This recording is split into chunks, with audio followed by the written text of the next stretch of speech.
Eu quero convidar você a abrir, por gentileza, a sua Bíblia, na Epístola de Paulo aos Romanos, no capítulo 14, no verso 9. Esse texto, ele vai dar o tom, vai ser o nosso texto base da mensagem. Na verdade, nós temos projetado no telão. O texto diz assim: foi precisamente para esse fim que Cristo morreu e tornou a viver, para ser Senhor, tanto de mortos como de vivos. Esse vai ser não apenas o ponto de partida, mas o trilho no qual nós vamos caminhar. Mas eu gostaria, mais para efeito didático do que qualquer outro motivo, que a gente declarasse esse texto junto. Normalmente peço para repetir, mas a cola está ali. Eu acho que dá para a gente fazer junto. Se exemplo para fazer junto tem que ir meio cadenciado. Não pode ir devagar demais, nem rápido demais. Vamos lembrar da época da escola, pode ser? Diga comigo: foi precisamente para esse fim que Cristo morreu e tornou a viver, para ser Senhor, tanto de mortos como de vivos. Pai, nós oramos pedindo a graça do Senhor, a ação do Teu Espírito Santo, a iluminação do alto nos nossos corações para a devida compreensão da Tua Palavra, aquela ação prática, pessoal, individualizada que só o Senhor pode produzir dentro de cada um de nós. E desde já nós Te exaltamos, Te glorificamos pela certeza de que o Senhor nos dará mais do que informação, mas um material que pelo poder do Teu Espírito será trabalhado dentro de cada um de nós. Nós oramos em nome de Jesus. Amém. Bom, como eu disse, esse texto vai ser o nosso ponto de partida e o trilho, mas eu acredito que é algo que a gente precisa destacar a respeito dele antes de avançarmos. Eu diria a você que poucos textos bíblicos apresentam de forma tão clara e ao mesmo tempo, eu diria, abrangente no conceito que traz de si a definição do motivo da morte e ressurreição de Jesus. O apóstolo Paulo é muito contundente. Foi precisamente para esse fim que Cristo morreu e ressuscitou, ou tornou a viver, para ser Senhor, tanto de mortos como de vivos. O tema da minha mensagem hoje é o senhorio de Cristo. E nós precisamos entender o quão central isso é na mensagem bíblica. A palavra traduzida aqui, Senhor, no grego Kyrios, ela fala de um dominador. Então, por exemplo, um escravo se dirigia ao seu amo, ao seu possuidor, o chamando por essa expressão. Mas também, nos dias do Império Romano, era a forma como eles se dirigiam ao César, aquele que dominava o mundo dos seus dias. Então, a palavra Senhor, na língua portuguesa, ela tem um peso muito pequeno em relação ao significado que a Bíblia tenta nos transmitir desde Antigo e Novo Testamento. Na nossa cultura, o filho vai dizer para o pai: sim, senhor. Mas é aquele senhor assim, eu até entendo que o senhor tem uma certa autoridade, ou mesmo dentro da cadeia de comando militar. Mas quando eles usavam essa palavra como senhor, estava dizendo: você é aquele que domina sobre a minha vida, você é aquele que me governa. Aliás, se você olhar a temática do ensino de Jesus, ele fala sobre o reino de Deus. Todo reino tem um rei, tem um governante, tem um Kyrios, a palavra grega, tem um senhor, que governa soberanamente sobre o seu povo, sobre os seus súditos. Toda a essência da mensagem bíblica gira em torno do senhorio de Cristo, e eu e você precisamos entender isso um pouco melhor. Ele é enfatizado no Novo Testamento, não apenas quando nós falamos de uma orientação àqueles que já abraçaram a fé em Jesus, mas essa mensagem do senhorio de Jesus, ela era apresentada juntamente com o anúncio da salvação que é em Cristo. Quando o Evangelho era anunciado, ele tinha uma temática central. Então observe o apóstolo Pedro, por exemplo, pregando no dia de Pentecostes, o primeiro sermão público da história da igreja. Atos capítulo 2, verso 36. Ele termina o sermão dizendo: portanto, toda a casa de Israel esteja absolutamente certa de que este Jesus que vocês crucificaram, Deus o fez Senhor e Cristo. A palavra Cristo significa ungido. Ela tem o mesmo significado que a palavra Messias do Antigo Testamento. Mas ele está dizendo que Jesus não é apenas o Messias que veio trazer salvação. Deus o fez Senhor. É a mesma palavra Kyrios que mencionamos. Em Atos no capítulo 10, verso 36, o mesmo apóstolo Pedro pregando, agora pela primeira vez aos gentios, ele anuncia o seguinte, Atos 10:36. Essa é a palavra que Deus enviou aos filhos de Israel, anunciando-lhes o evangelho da paz por meio de Jesus Cristo. Este é o Senhor de todos. Ou seja, a temática do senhorio de Cristo, ela já é introduzida na proclamação do evangelho. Nós continuamos olhando, por exemplo, o apóstolo Paulo, Atos 16, quando ele está preso em Filipos, e o carcereiro, ouvindo eles cantarem, orarem, ele faz a pergunta, o que é que eu preciso fazer para que seja salvo? Verso 31 de Atos 16 diz, eles responderam, creia no Senhor Jesus e você será salvo, você e toda a sua casa. Quase sempre que a Bíblia fala de Jesus como Salvador, ou a salvação que ele oferece, ela sempre o apresenta primeiro como Senhor, e depois mostra que o reconhecimento de fé no senhorio de Jesus pode produzir em você salvação. Creia no Senhor Jesus, né? Essa era a afirmação, é a palavra Senhor, de novo, é a palavra aqui, Kyrios. Em Romanos 10:9, o apóstolo Paulo explica agora a doutrina. Se com a boca você confessar Jesus como Senhor, e em seu coração crer que Deus o ressuscitou dentre os mortos, você será salvo. Crer no coração, confessar com a boca, confessar a Jesus como Senhor. A igreja, e desde que eu me entendo por gente, a gente vê o evangelho sendo pregado dessa forma, a igreja moderna mudou aquilo que a Bíblia diz. A gente diz para as pessoas, você tem que crer e confessar Jesus seu Salvador. A Bíblia nunca falou isso. Mas ele não é Salvador? Claro que é. Se você o confessar como Senhor, você vai ser salvo. Você só vai ser salvo porque ele é Salvador. Mas embora ele seja Salvador, Salvador não é o objeto da confissão. O objeto da confissão é Senhor. O reconhecimento do senhorio de Jesus é o ponto de partida para que nós possamos experimentar a salvação e todos os desdobramentos do pacote, do combo completo que Deus nos oferece junto com a salvação. Então, se o senhorio é algo tão importante e central, nós precisamos entendê-lo. E Jesus no ensino, ele resume a ideia e o conceito prático de senhorio de uma maneira muito simples. Lucas 6:46. Por que é que vocês me chamam Senhor, Senhor, Kyrios, Kyrios, e não fazem o que eu vos mando?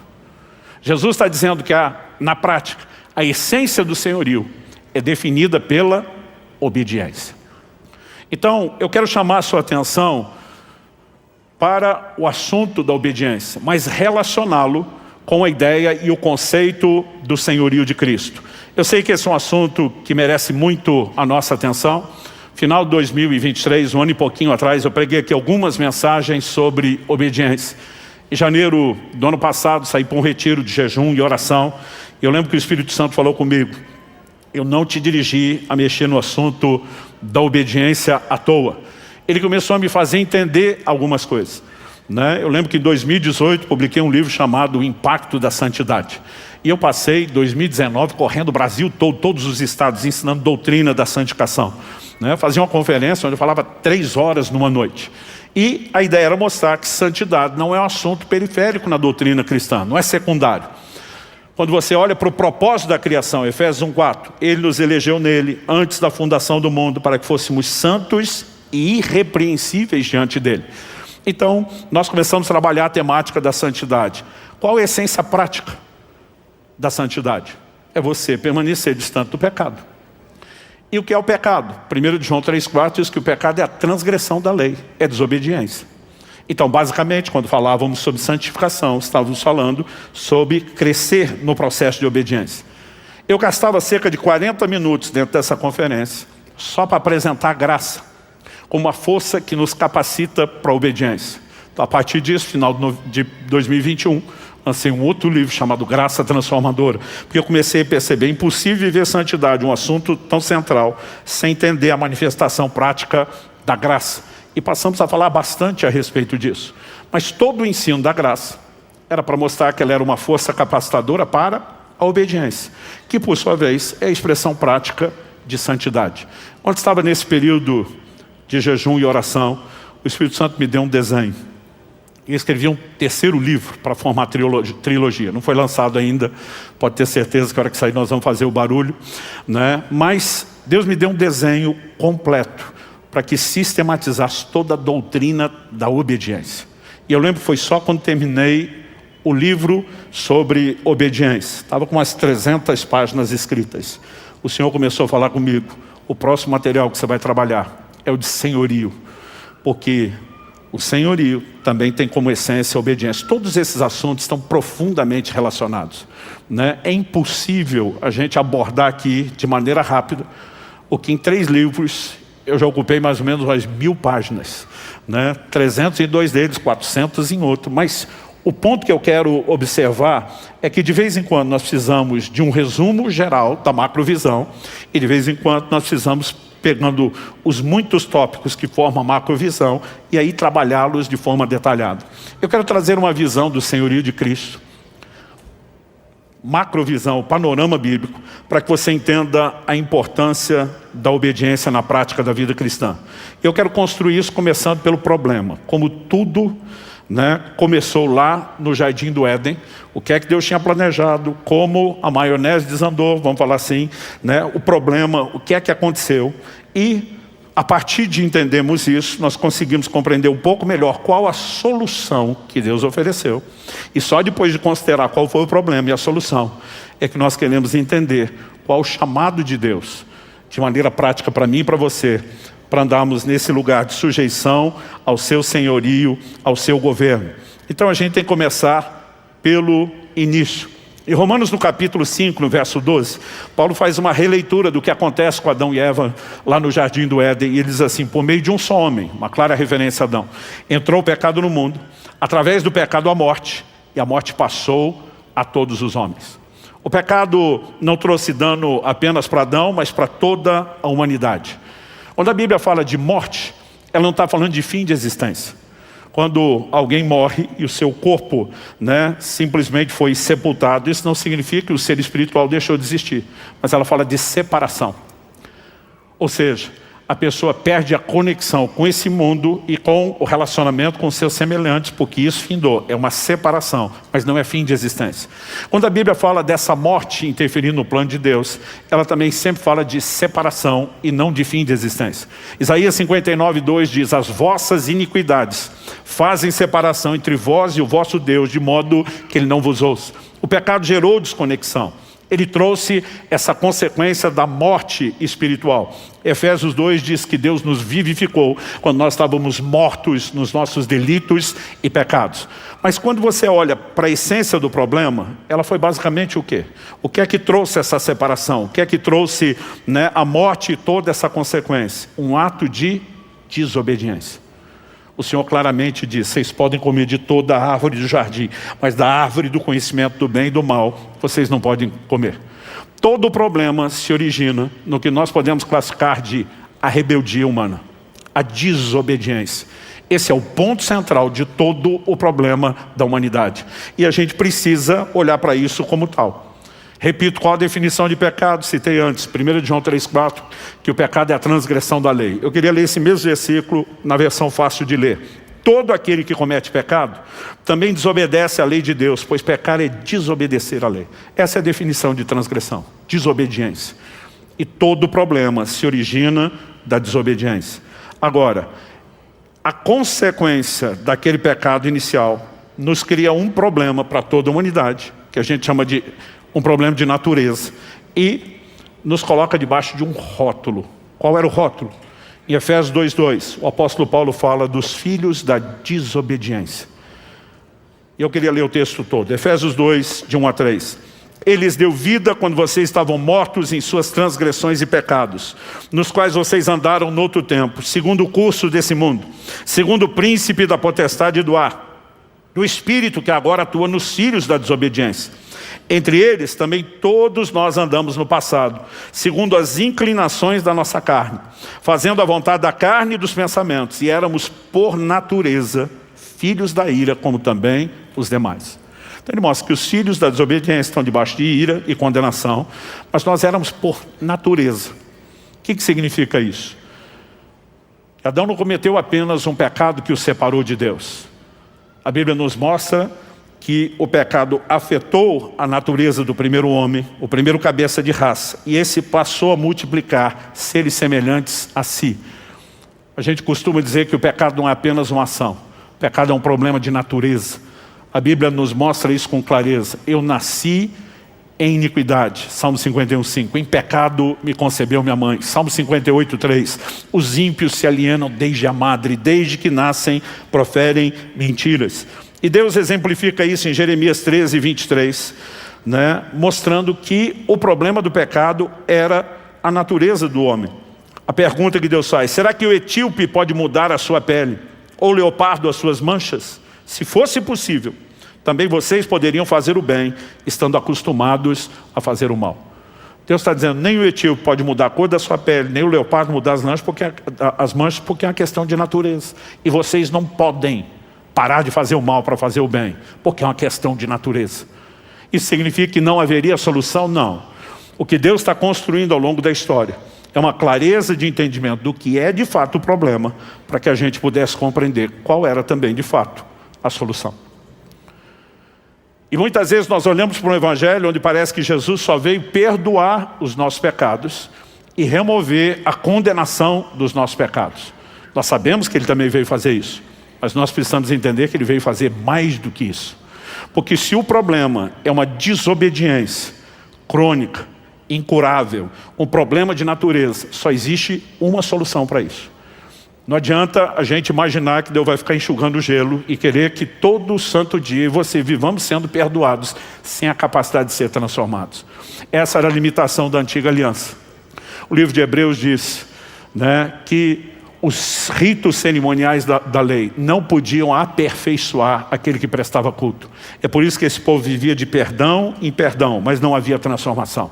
A grande mudança da lei para a graça, ela vem apontando um elemento específico. Romanos capítulo 6, verso 14 diz, o pecado não mais terá domínio sobre vós, porque não estáis mais debaixo da lei, e sim debaixo da graça. O que você precisamos entender é que a graça não veio nos libertar da lei, ela veio nos libertar do pecado, dessa natureza rebelde, dessa natureza desobediente. E nós precisamos compreender então qual é a solução. Se o problema é uma natureza rebelde, nós precisamos entender que a solução é a mudança de natureza para uma onde seja possível obedecer. Por que é que Jesus disse para Nicodemos, em João no capítulo 3, no verso 6? Se alguém não nascer de novo, não pode entrar no reino de Deus. Jesus está dizendo em outras palavras para Nicodemos, o problema da humanidade foi o nascimento, foi aí que deu ruim. Nós nascemos parecidos com o primeiro Adão e nos tornamos herdeiros dessa natureza. Agora tem que nascer outra vez, mas não do mesmo protótipo, não da mesma matriz reprodutora. Agora precisamos ser gerados de uma outra matriz reprodutora, de um outro protótipo, para receber uma nova natureza. 2 de Pedro 1,4 diz, a fim de que vos torneis participantes da natureza divina. O novo nascimento proporciona uma mudança de natureza. E nós precisamos entender que isso é a solução. Uma solução que não se limita a Deus apenas eu perdoo os pecados que você cometeu, eu removo a condenação do que você já cometeu, mas isso significa que aqui haverá um ambiente de empoderamento, de capacitação, para que a gente pare de pecar. Em João no capítulo 8, no verso 11, nós vemos Jesus dizendo daquela mulher que foi apanhada em flagrante adultério. Jesus diz, onde estão os teus acusadores? Jesus diz, eu também não te condeno. Mas ele diz para ela, vá e não peques mais. E nós precisamos parar de pregar um evangelho que mutila a graça de Deus e apenas anuncia a primeira parte, não há mais condenação. Isso é verdade e Deus seja louvado por isso. Romanos capítulo 8, verso 1, nenhuma condenação mais há para aqueles que estão em Cristo Jesus. 2 Coríntios 5,17, se alguém está em Cristo, nova criatura é, as coisas velhas já passaram, eis que tudo se fez novo. Nós somos gratos a Deus por isso. Mas o que ele ofereceu é maior do que isso. Eu esperava pelo menos uma empolgação de alguns de vocês. Eu vou repetir, eu sei que você estava esperando eu pedir, então vamos lá. A remoção da condenação é algo extraordinário e nós somos gratos a Deus, mas o que ele tem para nós é maior do que isso. O evangelho é um evangelho de transformação e nós precisamos entender que a solução é exatamente essa. O Senhor veio nos oferecer uma nova natureza. Então eu quero chamar a sua atenção para entender a construção desde a antiga aliança. Na época da lei, Deus usa o profeta Jeremias para anunciar a chegada de uma nova aliança. Jeremias 31, 33. Deus diz, porque é essa aliança que farei com a casa de Israel depois daqueles dias, diz o Senhor. Na mente lhes imprimirei as minhas leis, e também no seu coração as inscreverei. Eu serei o Deus deles, e eles serão o meu povo. Deus diz nessa nova aliança, eu não apenas serei o Deus deles, eles serão o meu povo. O fato de que eles poderão ser chamados de meu povo é porque eu vou escrever no coração deles as minhas leis. Eu vou imprimi-las na mente de cada um. Deus está dizendo, aquilo que nunca pôde entrar no mais profundo do ser deles, a ponto de moldar e mudar na natureza. Deus diz, eu vou colocar do lado de dentro a capacidade de andar na minha lei em obediência à minha palavra. Nós precisamos entender que essa capacitação para a obediência é algo central no Evangelho. Então, se o problema, como destacamos em primeiro lugar, era a rebeldia humana, eu e você precisamos entender que a solução não é só perdão da rebeldia, mas ele está ligado à restauração da capacidade de obedecer. Quem está entendendo, diga amém. Então essa é a solução. E quando Jesus diz àquela mulher, não te condeno, vá e não peques mais. Eu sei que na cabeça de muitos de nós é uma mensagem difícil de absorver. Eu lembro quando, ainda garoto, adolescente, lendo Mateus 5,48, vejo Jesus dizendo, sede vós perfeitos, como perfeito é o vosso Pai Celestial. Primeira coisa que eu pensei, exagerou em Jesus. Estava empolgado. Né? Porque na minha cabeça já não é possível ser perfeito. O que dizer perfeito no mais absoluto padrão de perfeição, que é o do Pai Celestial. Mas se alguma coisa que Jesus falou não é digna de confiança, por que é que o resto seria? Então a gente tem que olhar e cogitar. Só tem duas probabilidades lógicas aqui. Ou Jesus falou a verdade ou não falou. Mesmo que você queira desdobrar ele não ter falado a verdade por motivos diferentes. Né? Ou porque não conhecia, ou porque deliberadamente estivesse enganando. Nós sabemos que isso não cabe na pessoa de Jesus. Ele é luz, ele não há trevas alguma. A Bíblia diz que ele não pode mentir. Então eu e você precisamos olhar e dizer, peraí, ele falou a verdade. Então é possível não pecar, não desobedecer. Isso não significa que a gente vai conseguir sozinho ou com o nosso esforço. É aí que nós precisamos entender o que não só a mudança de natureza, mas todos os recursos que acompanham essa obra da salvação e do Evangelho, quais são os recursos que Deus nos disponibilizou. Porque mesmo com a experiência do novo nascimento, a mudança de natureza não é instantânea. Porque a verdade é que você recebeu uma nova natureza sem perder a velha. Jesus explica para o Nicodemos. Quando ele fala nascer de novo, ele diz, vou entrar no ventre da mamãe, ser dado à luz outra vez. Né? Jesus diz, Nicodemos, o que é nascido da carne é carne. O que é nascido do Espírito é Espírito. Jesus está dizendo, quando você entrou no mundo, foi o nascimento de carne. Foi nesse que deu ruim. Não adianta repetir esse. Se houvesse uma forma hipotética de repetir o primeiro, você ia viver no loop, na repetição. Toda vez que você nascesse, outra vez, nasceria com o mesmo problema e a mesma natureza pecaminosa. Jesus diz, o novo nascimento é no Espírito. Quando eu e você nascemos de novo, na experiência de conversão a Cristo, isso é o que acontece no nível do nosso Espírito. É ali que nós recebemos a nova natureza. Mas o dia que você se converteu, seu Espírito desencarnou, desincorporou, saiu do corpo vagando por aí? Não. Então, essa nova natureza no seu Espírito, ela está habitando dentro de uma morada velha, que é o seu corpo de carne, que carrega a velha natureza e inclinação ao pecado. E aí nós vamos ter que entender a orientação bíblica prática. Se despir do velho homem, está falando do comportamento antigo, e se revestir do novo.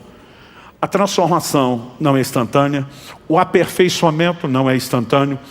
Né? O livro de Provérbios já dizia, Provérbios 4,18, que a vereda do justo é como a luz da aurora. Vai brilhando mais e mais, até ser dia perfeito, a progressividade. O Novo Testamento vai dizer em 2 Coríntios 3,18 que o Espírito nos transforma de glória em glória na imagem do Senhor.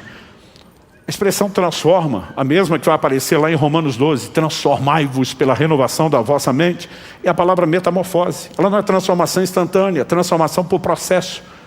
Mas eu e você precisamos entender no que Deus quer nos transformar, qual a responsabilidade que nós temos, porque senão jamais viveremos a transformação.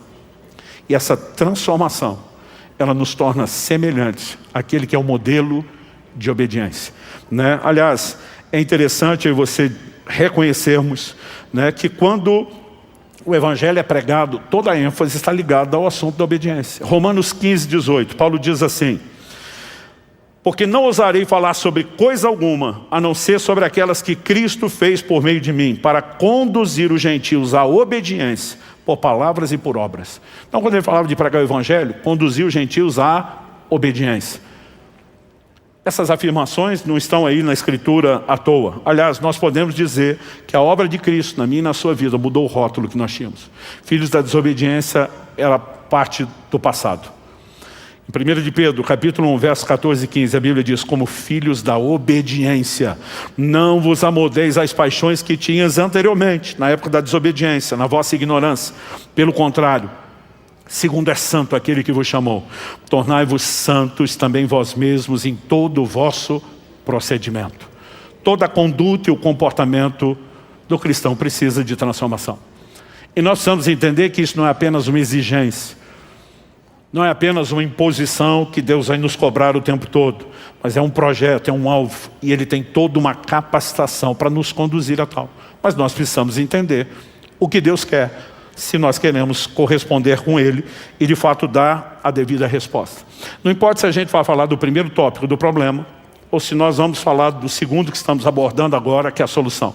O primeiro do problema era a rebeldia. A solução é a restauração da obediência. Quando você olha para a definição do Evangelho, do que aconteceu com Adão, do que Cristo veio fazer, nós temos aí uma temática comum. Romanos 5,19. Paulo diz assim: porque pela desobediência de um só homem, Adão, muitos se tornaram pecadores. Assim também, por meio da obediência de um só, muitos se tornarão justos. A própria obra de Adão, que compromete tudo, é apresentada como desobediência. Mas aquela que Cristo veio para reverter o que o primeiro tinha feito, é apresentado como um padrão de obediência. E nós precisamos entender, o Evangelho transita, dentro desse cerne. A própria perdição eterna é anunciada não só para os que não creem. Nós sabemos que Jesus disse: quem crê será salvo, quem não crê já está condenado. Mas nós precisamos entender que a Bíblia o tempo todo também relaciona isso com obediência ou desobediência. 2 Tessalonicenses capítulo 1, final do verso 7 e o verso 8. Falando do retorno de Cristo, a Bíblia diz: quando do céu se manifestar o Senhor Jesus, com os anjos do seu poder em chama de fogo, tomando vingança contra os que não conhecem a Deus e contra os que não obedecem ao Evangelho do nosso Senhor Jesus. Então, toda a temática proposta agora, na obra de Cristo, tem a ver com obediência, porque Ele está se concentrando na solução do que era o problema: rebeldia e desobediência. A gente precisa dessa macrovisão. Senão é difícil até entender o lugar de importância, que a obediência tem. Então, destacado o problema, que era a rebeldia humana, enfatizada a solução, que envolve o empoderamento, a capacitação para a obediência.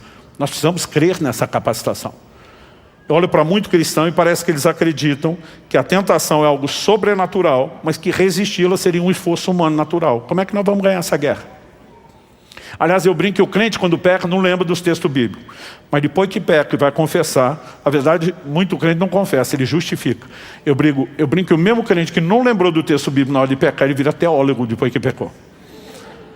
Outro dia um falou para mim: pastor, como diz a Escritura? E aí começa a citar Romanos 7 de cor: miserável homem que sou, quem me livrará do corpo dessa morte? O bem que eu quero, esse eu não faço, o mal que eu não quero, esse faço. Tipo assim, não tem jeito. Eu falei: filho, Romanos 8, versículo 2. Porque a lei do Espírito da vida em Cristo Jesus te libertou da lei do pecado e da morte. Nós precisamos olhar para a palavra de Deus de forma correta. Um dia perguntei para um que tinha me confessado uma bobagem que fez. Falei: como é que você conseguiu chegar a esse ponto? Ele falou: culpa do Satanás. Eu falei: tenta outra. Essa Eva já tentou. O Adão jogou a culpa em Deus, na mulher, a mulher jogou a culpa no cão. Eu falei: tenta outra que essa não corre. Não, pastor, está lá na Bíblia que o Satanás é tentador. Ele é o tentador, ele me tentou, a culpa é dele. Eu falei: 1 Coríntios 10:12 diz: o que está em pé, cuide para que não caia. Depois de chamar a gente a responsabilidade de ficar em pé para não cair. No versículo seguinte, o verso 13, Deus diz assim: não vos sobreveio tentação que não fosse humana. O texto diz que Deus é fiel, não permitirá que eu e você sejamos tentados além das nossas forças. E ainda afirma: pelo contrário, juntamente com a tentação proverá livramento. Então o que é que você precisamos entender? Se a Bíblia está dizendo que não vos sobreveio tentação que não fosse humana, a tentação é humana. Ela é natural, ela não é sobre-humana, não é sobrenatural. Mas o cara insistia: mas Satanás é o tentador. Eu falei: criatura, para. Satanás está do lado de fora. A tentação está do lado de dentro. Ele olhou para mim e falou, como assim? Eu falei, Tiago 1,14. Cada um de vós é tentado quando atraído, enganado pelo próprio desejo. Eu falei, a sua concupiscência, seu desejo que te trola. Não, mas Satanás é tentador. Eu falei, vamos lá, o tentador está do lado de fora, a tentação está do lado de dentro. O tentador é sobrenatural, porque ele é um ser espiritual, mas a tentação é um desejo natural. O tentador externo, do lado de fora, sobrenatural, não pode enfiar a goela abaixo dentro de você, é um desejo que você não tem. O máximo que ele pode fazer do lado de fora é botar o cardápio debaixo do seu nariz e provocar e estimular o seu desejo. Então, o tentador é sobrenatural, a tentação não é. E se a gente não reconhecer isso, gente, nós não vamos longe. Porque se a tentação é sobrenatural e eu tenho que vencê-la no meu esforço natural, deu ruim. Você já deu um perdido antes de começar, consciente ou inconscientemente. Agora, o que é sobrenatural nessa história? Não é, nunca foi, nunca será a tentação. Deus está dizendo, não sobreveio tentação não fosse humana. Deus está dizendo, isso é natural. Então, o que é sobrenatural? O livramento. Deus proverá livramento. A única coisa sobrenatural é a capacitação para vencer a tentação. Há uma graça, há uma força capacitadora que nos empodera na nova aliança a vencer a tentação, a vencer a inclinação, a desobediência e não pecarmos. Quantos são gratos a Deus por isso? Então nós precisamos entender que a proposta do Evangelho não é só ficar perdoando pecados que não podem parar de ser repetidos. É nos levar a um lugar onde haja aperfeiçoamento, onde haja transformação, onde haja essa capacitação e empoderamento à obediência. Essa é a solução. Dito isso, vamos para o terceiro e último lugar. A obediência é o cerne, o centro, a essência da prática da vida cristã. Você pode repetir isso comigo? Diga, a obediência é o cerne da vida cristã.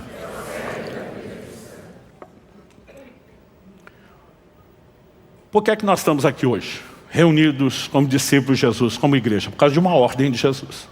Então lá na grande comissão, registrada em Mateus 28, 19 e 20, nós vemos Jesus declarando, portanto vão, façam discípulos de todas as nações, batizando-os em nome do Pai, do Filho e do Espírito Santo. Quantos são gratos por ser discípulos de Jesus, por terem sido batizados? Mas era só isso. Fazer discípulos das nações e batizá-los, não. Verso 20. Ensinando-os a guardar todas as coisas que tenho ordenado a vocês. Jesus simplifica o motivo pelo qual eu e você nos tornaríamos discípulos, seríamos batizados. Andar em obediência ao que Ele nos ordenou. Obediência é o cerne da expressão prática da vida cristã. E se você começar a observar qual é a relação que a obediência tem não contra, outros assuntos que são alicerces, fundamentos, né, da nova aliança, você começa a entender um pouco melhor a sua importância. Então vamos falar da fé. Abacuque capítulo 2, verso 4 diz que o justo viverá da fé. Efésios 2,8 diz que nós somos salvos pela graça mediante a fé. Mas não é apenas ser salvo pela fé. A Bíblia fala de viver pela fé. Em Romanos 1,17, a Bíblia diz que a justiça de Deus se revela no Evangelho de fé em fé. Assim como a transformação é progressiva de glória em glória, há um crescimento na fé. Então é fé para a salvação, mas é cada vez mais fé. E aí, o apóstolo Paulo escrevendo aos Romanos vai citar Abacuque 2,4. Pois está escrito, o justo viverá da sua fé. Todo o nosso relacionamento com Deus é fundamentado em fé. Hebreus 11,6 diz, sem fé é impossível agradar a Deus. Tiago capítulo 1, diz lá no verso 6, peça porém com fé, não duvidando, pois o que duvida é semelhante à onda do mar, levada, agitada pelo vento. Não pense tal homem que receberá do Senhor coisa alguma. Sem fé ninguém recebe nada de Deus. Nenhum de nós vai questionar o quão central é a fé em toda a relação com Deus. E por que estamos mexendo no assunto da fé? Para ver a relação que a fé tem com a obediência. Em Romanos, e a Epístola de Paulo aos Romanos é o maior tratado bíblico sobre justificação, graça e fé. Em Romanos, no capítulo 1, nos primeiros versículos, especificamente o verso 5, Paulo está abrindo a epístola, faz as saudações. Um dos primeiros comentários que ele faz vai ser repetido num dos últimos versículos no final da epístola. Romanos 16, 26. Nos dois está a mesma frase. Qual é a frase? O apóstolo Paulo fala do motivo pelo qual o evangelho foi dado. Ele diz assim, para a obediência da fé. Quando a Bíblia fala da fé, não é apenas algo para ser crido, como se a fé fosse uma espécie de sentimento. Essa fé, ela se expressa por meio de ações. Às vezes os crentes fazem muita confusão, porque Paulo, quando vai falar da salvação, ele diz: pela graça sois salvos mediante a fé.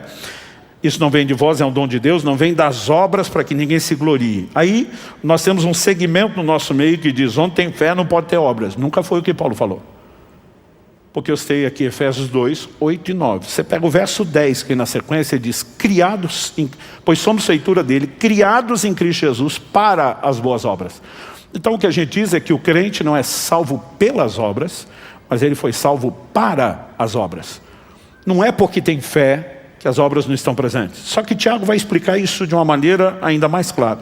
Tiago diz assim: me mostra a sua fé sem obras, que eu pelas minhas obras mostro a você a minha fé. A Bíblia diz que a fé tem uma confissão, tem que crer no coração e falar com a boca. A Bíblia diz que a fé tem uma visão, Moisés ficou firme como quem vê o invisível. E a fé tem ação, gente. Qual é a ação prática da fé? A obediência. Então vamos falar da fé que salva. A gente disse no início que não é apenas reconhecer Jesus Salvador, mas é crer e confessá-lo como Senhor. Senhor significa que Ele é o governante, Ele é o rei, e Ele governa soberanamente sobre mim como súdito. Aí eu declaro que eu creio nisso a ponto de ser salvo, mas eu não obedeço o meu Senhor no dia a dia. A minha conduta está alinhada com a minha fé? Evidentemente que não. Então nós precisamos entender que a obediência é talvez a maior expressão de fé que nós podemos encontrar nas Escrituras. E aí você entende por que ela é um assunto tão central. Vamos pular para outro exemplo. E a ideia aqui não é esgotar, vou falar só de 3, de vários que poderíamos falar e que talvez eu fale mais ao longo do ano aqui. Quando questionaram a Jesus, lá em Marcos 12, de 28 a 31, sobre qual era o maior, o principal, o primeiro mandamento. Você lembra a resposta de Jesus, citando o livro de Deuteronômio? Amarás o Senhor teu Deus de todo o teu coração, com toda a tua alma, com todo o teu entendimento, com todas as tuas forças. Marcos 12, 30. Se amar a Deus é o maior mandamento, nós precisamos entender biblicamente qual é a melhor expressão do nosso amor para com Deus. E Jesus define isso em poucas palavras em João 14, 21. Aquele que tem os meus mandamentos e os guarda, esse é o que me ama. Ele está dizendo: se você me ama, eu não quero só ouvir a sua boca dizendo isso. Eu quero ver suas ações de obediência expressando isso. Quando era garoto, se aproximava alguma data festiva que envolvia meu pai, aniversário dele ou dia dos pais, e a gente começava a rodear, perguntar o que ele queria ganhar de presente. Evidentemente, íamos pagar com o dinheiro dele, mas a gente queria fazer a cortesia com o chapéu dele mesmo. Para mim era frustrante, porque meu pai sempre dizia: vocês não precisam me dar nada. O único presente, o melhor presente que vocês podem me dar é obediência. Para mim aquele era um clichê que eu não aguentava ouvir. Mas um dia meu pai falou: um dia você vai ser pai e vai me entender. E quando me tornei pai, eu não entendi só ele. Eu entendi a expectativa do Pai Celestial, que espera que nós, os seus filhos, possamos valorizar obediência. Entender que isso é um ato que expressa não apenas amor, mas honra. Jesus é claro nisso. Aquele que tem os meus mandamentos e os guarda, esse é o que me ama. Então qual é a forma como eu e você vamos expressar fé na conduta prática do dia a dia em Jesus nosso Senhor? Obediência. Qual é a forma como expressamos o nosso amor por Ele? O cumprimento do maior mandamento. Obediência. E nós falamos a respeito de salvação, mas a salvação depende do reconhecimento do senhorio. Então vamos voltar na declaração de Paulo. Se no teu coração creres que Deus ressuscitou Jesus entre os mortos, e com a tua boca confessares Jesus como Senhor, será salvo. Assim como fé, assim como maior mandamento. Não dá para dizer que salvação não é uma das temáticas principais do Novo Testamento. Mas se para ser salvo eu tenho que reconhecê-lo como Senhor, vamos voltar ao que eu falei lá no início da introdução. Como eu e você podemos de forma prática expressar que estamos debaixo do senhorio. Lucas 6,46, vamos voltar lá de novo.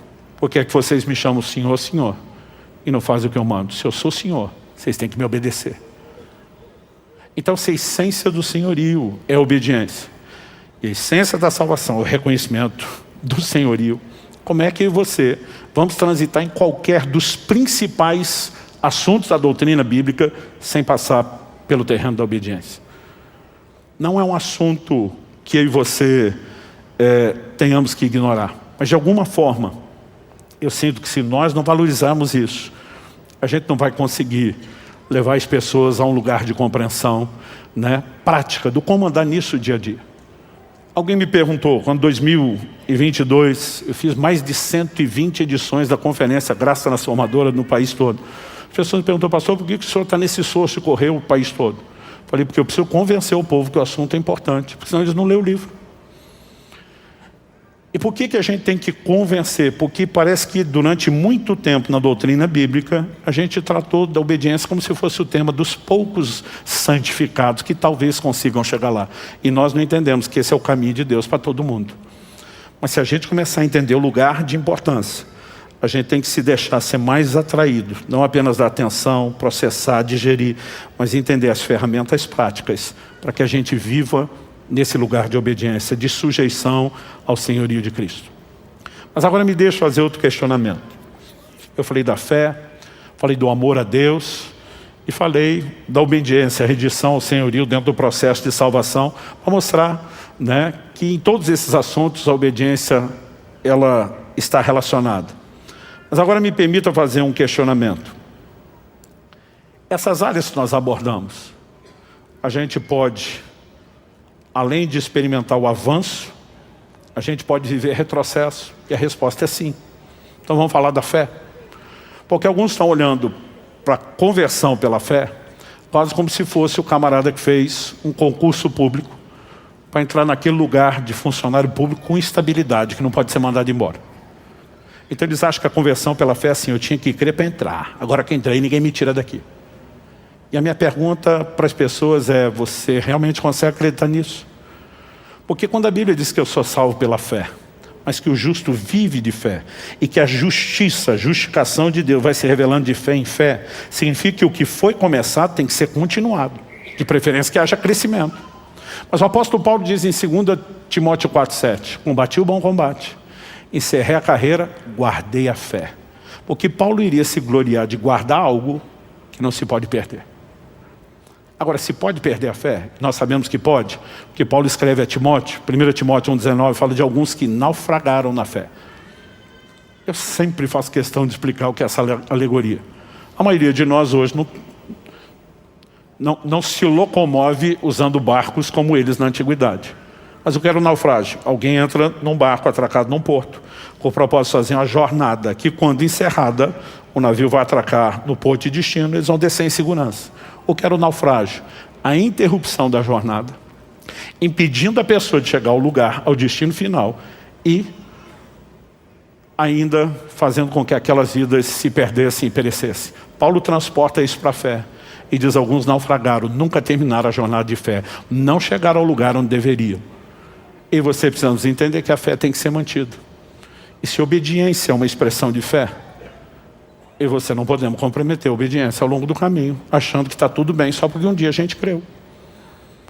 Quando você fala do maior mandamento, Apocalipse 2, carta ao anjo da igreja em Éfeso, depois de, nos versos 2 e 3, elogiar toda a boa conduta, no verso 4, Jesus diz assim para o líder dessa igreja, tenho porém contra ti, que abandonaste o teu primeiro amor. Então, o cara começou bem. A Bíblia chama de primeiro amor aquela descoberta de Jesus, quando a gente vem cheio de paixão e empolgação. O Senhor disse, eu tenho isso contra você. Outro dia um irmão falou para mim, pastor, o senhor pode orar por mim? Eu falei, claro, pelo quê? Ele falou, estou em crise. Eu falei, qual a crise? Ele falou, perdi o primeiro amor. Eu falei, não, então você não está em crise, você está em pecado. Ele me olhou assustado. Não, pastor, o senhor está levando isso muito a sério. Eu falei, eu não, é a Bíblia que diz isso. Olha o que Jesus diz para a pessoa que ele fala de perder o primeiro amor. Lembra de onde caíste, chama de queda. Arrependa-se. Por que está chamando ao arrependimento? Volta à prática das primeiras obras, restaura isso. Isso não é uma crise. Agora, se o amor, que é o primeiro mandamento, que pode se começar muito bem, pode ser comprometido, e a expressão do amor é baseada na obediência, significa que pode ter retrocesso nessa área. Gente, qualquer questionamento que nós vamos fazer vai nos levar ao mesmo lugar, claro que sim. Em Gálatas 5,7, Paulo pergunta, vocês corriam bem. Quem foi que impediu vocês de continuar obedecendo a verdade? A obediência não pode ser comprometida. Ela não pode ser relativizada ao longo da caminhada. E nós precisamos ser diligentes nisso. Quem está entendendo, diga amém. Em Hebreus, no capítulo 4, no verso 11, a Escritura diz, portanto, esforcemo-nos por entrar naquele descanso, a fim de que ninguém caia. Repita comigo, a fim de que ninguém caia. Está falando de um esforço, a fim de que ninguém caia, segundo aquele exemplo de desobediência. Você vai olhar o contexto do texto, capítulo 3 e 4. Está falando daquela geração que sai do Egito, mas nunca entrou na terra prometida. A Bíblia diz que eles se rebelaram contra Deus por 10 vezes no deserto. É por isso que a Escritura diz, se hoje ouvides a sua voz, não endureça o coração. E a Bíblia está dizendo, nós temos que nos esforçar para ninguém cair, reproduzindo o exemplo de desobediência. Por que é que está registrado lá? 1 Coríntios 10, 11, Paulo diz, essas coisas foram escritas para nossa advertência, para nosso exemplo. Então a gente tem bom e tem mau exemplo nas Escrituras. Tem exemplo a ser imitado e tem exemplo a ser evitado. Mas a advertência é, sua obediência, seu nível de entrega, de rendição ao senhorio pode ser comprometido. Então se eu sou salvo pela fé, mas começo crendo e paro de crer, como é que eu garanto a continuidade da salvação? Se o que Deus espera de mim como primário é amá-lo e eu posso retroceder nisso e a forma de expressar amor é a obediência, no final das contas você percebe que tudo está relacionado a uma única temática. A obediência, ela é central nas Escrituras. E aí você precisamos não apenas entender como crescer na obediência. A Bíblia diz no livro de Hebreus que o Senhor Jesus foi aperfeiçoado e aprendeu a obediência pelas coisas que sofreu. Comentei há não muito tempo atrás aqui de uma conversa que um dia tive com meu pai. Falei, mas Jesus era perfeito, ele nunca pecou. E se o pecado é desobediência, ele nunca pecou, ele sempre foi obediente. Como é que ele aprendeu a obediência? Eu lembro que na época meu pai falou assim, não está falando dele aprender os primeiros níveis. Está falando dele aprender o último nível. E eu achei uma resposta tão evasiva. E eu pensei, eu acho que o velhinho não tem o que falar. Está tentando me trollar, deixei por isso mesmo. Anos se passaram para que entendesse a resposta do meu pai. Um dia eu estava lendo Filipenses capítulo 2, eu quero terminar lá com você. Se você puder, abra comigo Filipenses capítulo 2, verso 5. A Escritura diz, tenham entre vocês o mesmo modo de pensar de Cristo Jesus, que mesmo existindo na forma de Deus, não considerou ser igual a Deus, algo que deveria ser retido a qualquer custo. Pelo contrário, ele se esvaziou, assumindo a forma de servo, tornando-se semelhante aos seres humanos, e reconhecido em figura humana, ele se humilhou, tornando-se obediente até a morte, e morte de cruz. Esse até a morte, está falando do último nível da obediência. E esse, embora Jesus nunca tenha transgredido em absolutamente nada, ele não havia sido testado nesse nível. E quando chega a hora, você conhece o dilema do Getsemane. Pai, se possível, passa de mim esse cálice. Hebreus capítulo 5, diz que ele ofereceu com lágrimas, um forte clamor, súplicas àquele que o podia livrar da morte. Basicamente Jesus está dizendo, se tiver um plano B.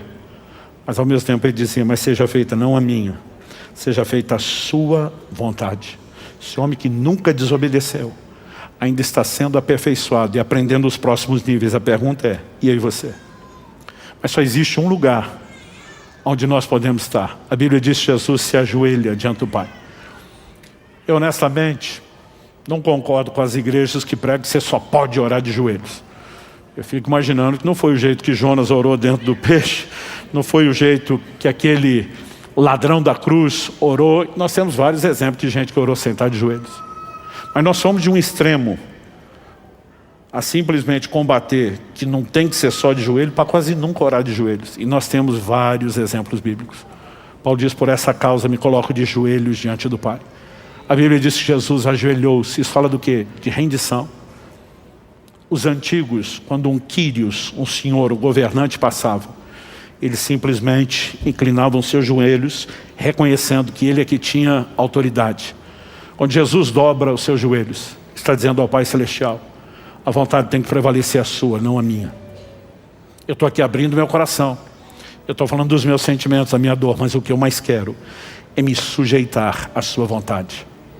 Agora a Bíblia diz que porque agiu dessa forma, olha o que a Bíblia diz, verso 9 de Filipenses 2, vou ler do 9 ao 11. Por isso, também Deus o exaltou sobremaneira, e lhe deu o nome que está acima de todo nome, para que ao nome de Jesus se dobre todo o joelho, nos céus, na terra e debaixo da terra, e toda língua confesse que Jesus Cristo é Senhor, para a glória de Deus Pai. Deixa-me te dizer como é que tudo termina. O Evangelho era anunciado falando que Deus fez de Jesus Senhor e Cristo, que Ele é o Senhor de todos. Para esse fim Cristo morreu e ressuscitou, lemos no início, para ser Senhor tanto de mortos como de vivos. A verdade é que haverá um dia do desfecho de todas as coisas, onde a Bíblia diz, todo joelho há de se dobrar diante dele, reconhecendo, você é Senhor Kyrios, você é o governante absoluto. A Bíblia diz onde isso vai acontecer, o joelho de toda criatura, nos céus, anjos, na terra, homens. Mas a Bíblia diz debaixo da terra, até mesmo demônios, um dia vão se curvar diante dele, dizendo, só Jesus é Kyrios.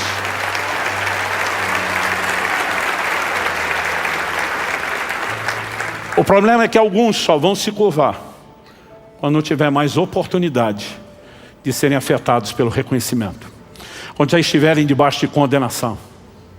Honestamente, espero que os meus e os seus joelhos estejam se dobrando, não só desde já aqui na terra, mas que a gente esteja na turma dos que nos céus vão se curvar diante dele. Porque debaixo da terra não é o plano de Deus para nenhum de nós.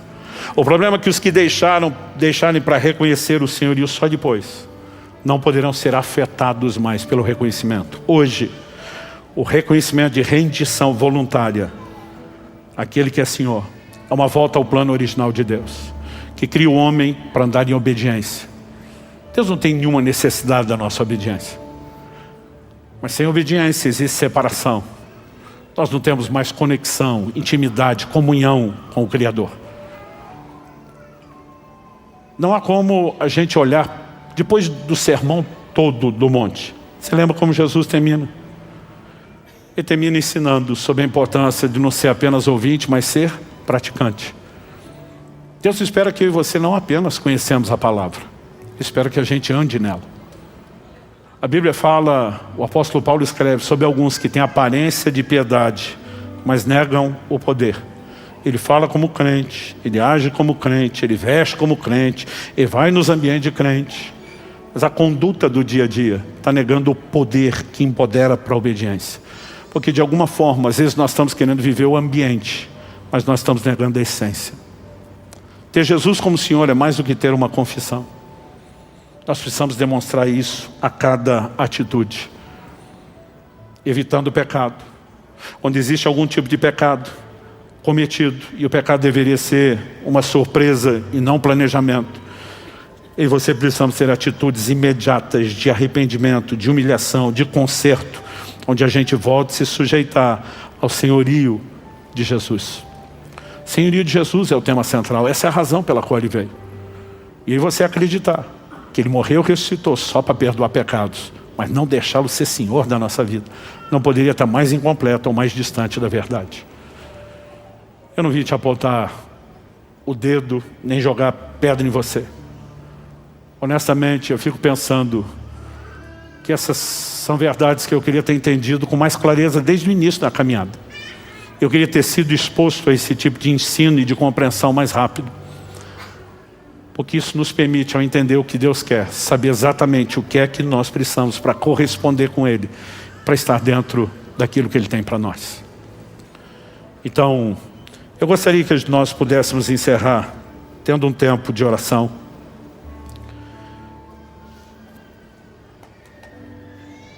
E durante esse tempo de oração, eu gostaria que você pudesse reafirmar o senhorio de Jesus sobre a sua vida.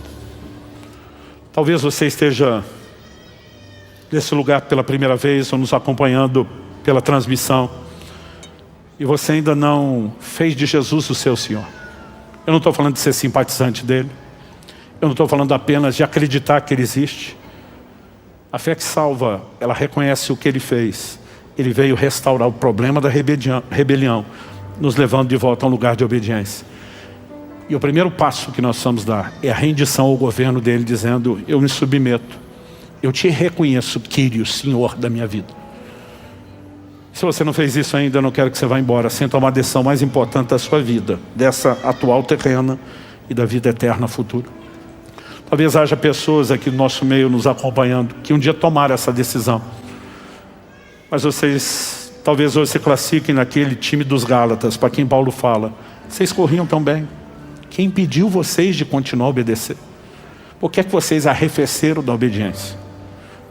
Isso significa que tudo está acabado? Não. Significa que o Deus que te ama profundamente está te chamando de volta, dizendo: vamos retomar a corrida, vamos recomeçar. Você pode voltar a esse lugar. E talvez você precise hoje de uma reconciliação formal com Ele, de um recomeço, mais uma vez. Mas eu creio que todos nós precisamos nos expor a uma ação e um toque de Deus. Muitas vezes nós acreditamos que o ambiente de oração é apenas o lugar onde buscamos em Deus que Ele atenda a nossas necessidades. E nós precisamos compreender que a oração vai muito, muito além disso. Nós precisamos aprender a praticar esse ambiente de rendição, do qual Jesus nos deu exemplo. Seja feita não a minha, mas a sua vontade. Momentos onde você sente sua carne está sendo atraída para fazer aquilo que desagrada a Deus. E você vai para o lugar da oração: não me deixe cair em tentação, livra-me do mal. Senhor, eu não quero agradar a minha própria natureza carnal, eu quero agradar o Senhor. Estou buscando recursos. A Bíblia diz que eu e você temos que nos achegar ao trono da graça. Há uma interação com essa graça que nos capacita. E a melhor forma é por meio de uma vida de oração. Jesus diz: vigiai e orai para que não entreis em tentação.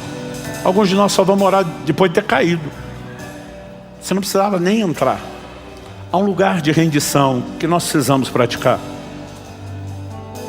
Deus me fez lembrar de um episódio muito curioso. Quando meu filho estava na transição da pré-adolescência para a adolescência, eu vim ensinando muito a ele a importância de fazer escolhas. Eu dizia: filho, você é livre para fazer suas escolhas, ou você acaba se tornando escravo das consequências. Ou você tem que ponderar muito. E eu comecei a incentivá-lo cada vez mais. Eu colocava diante dele situações de escolha para que ele se exercitasse, se treinasse. E eu falei: olha, se você tomar essa decisão, provavelmente pode acontecer isso, isso, isso de bom, mas pode ter isso, isso, isso, que não é tão bom. Mas se você tomar essa outra decisão, certamente essa parte boa vai acontecer, mas é muito provável, porque aqui também você tem isso que na de lá você não teria. E eu falei para ele: e aí? O que é que você vai escolher? Eu lembro até hoje, ele olhou para mim e falou: pai, o que o senhor quer que eu queira? Eu falei: não, eu quero que você faça suas escolhas. Ele falou: pai, eu já entendi que o senhor está me treinando a escolher, que o senhor me deu liberdade.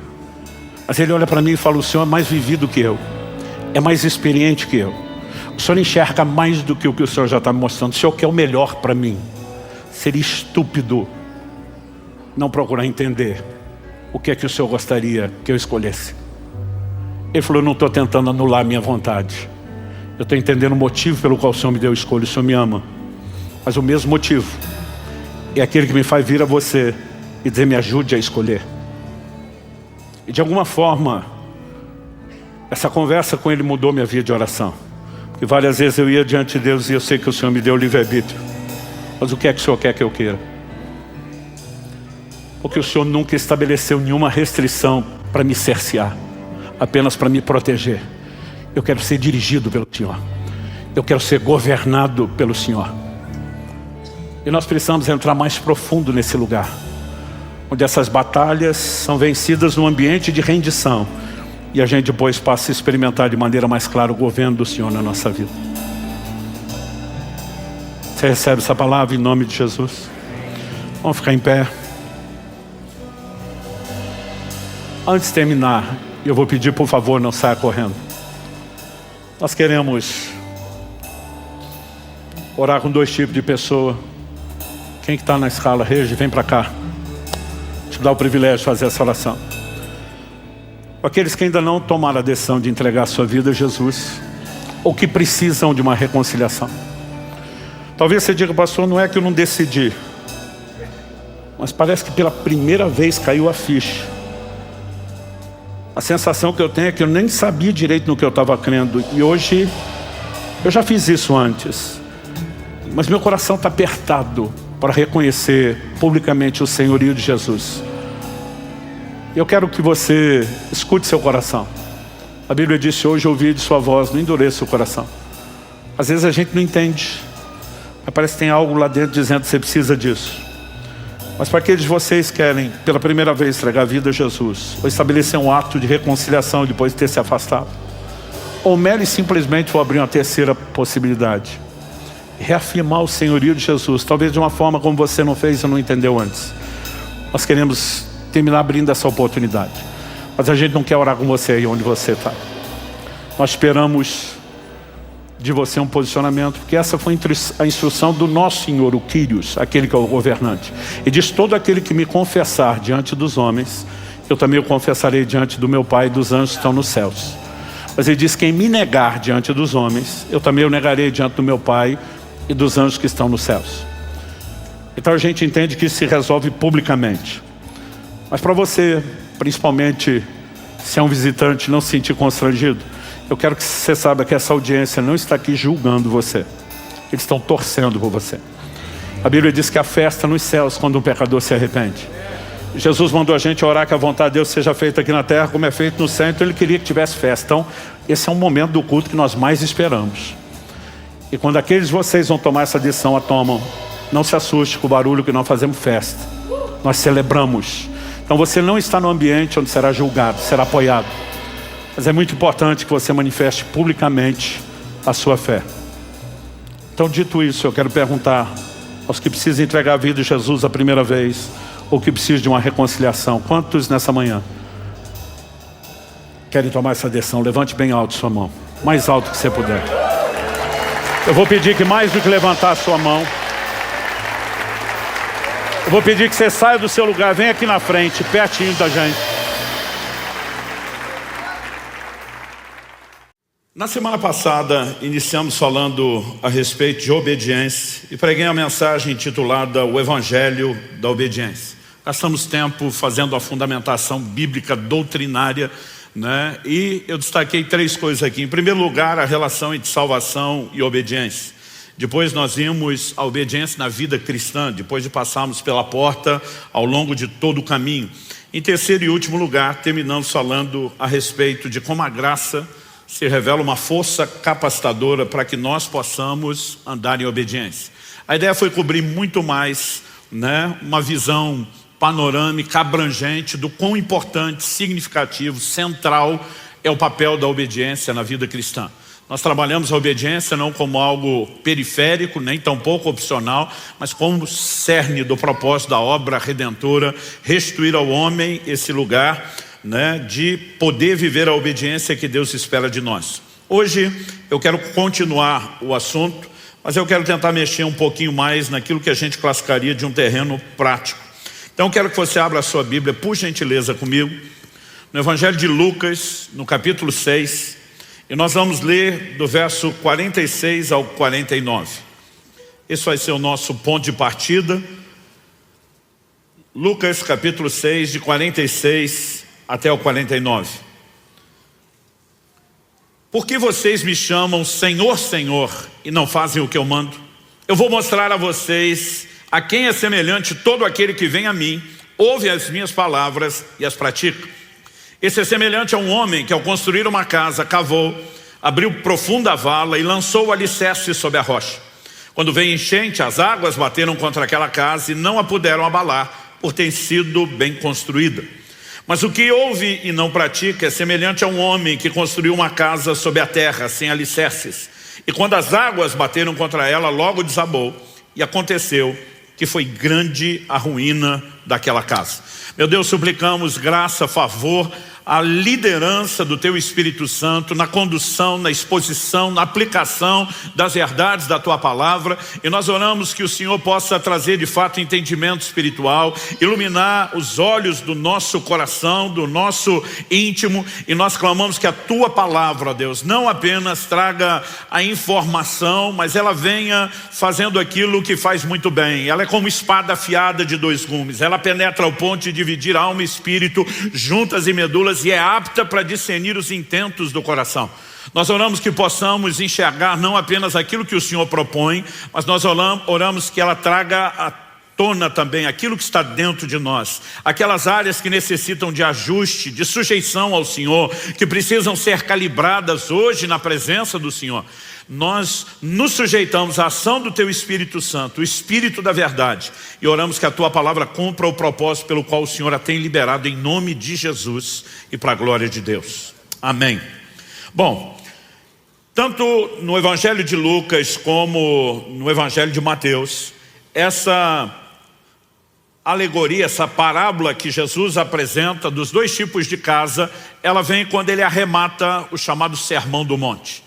Então ele vai dizer que não adianta ouvir tudo aquilo que ele falou e não colocar em prática.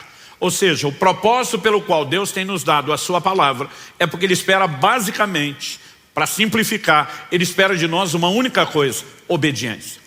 Mas Lucas registra um detalhe interessante. É o questionamento de Jesus no verso 46. Por que é que vocês me chamam Senhor se não fazem aquilo que eu mando? Nós afirmamos aqui na semana passada que a salvação depende do reconhecimento do senhorio de Cristo. Paulo diz em Romanos, no capítulo 10, nos versículos 9 e 10, se no teu coração creres que Deus ressuscitou a Jesus dentre os mortos e com a tua boca confessares a Jesus como Senhor, serás salvo. Porque com o coração se crê para a justiça, com a boca se faz confissão a respeito da salvação.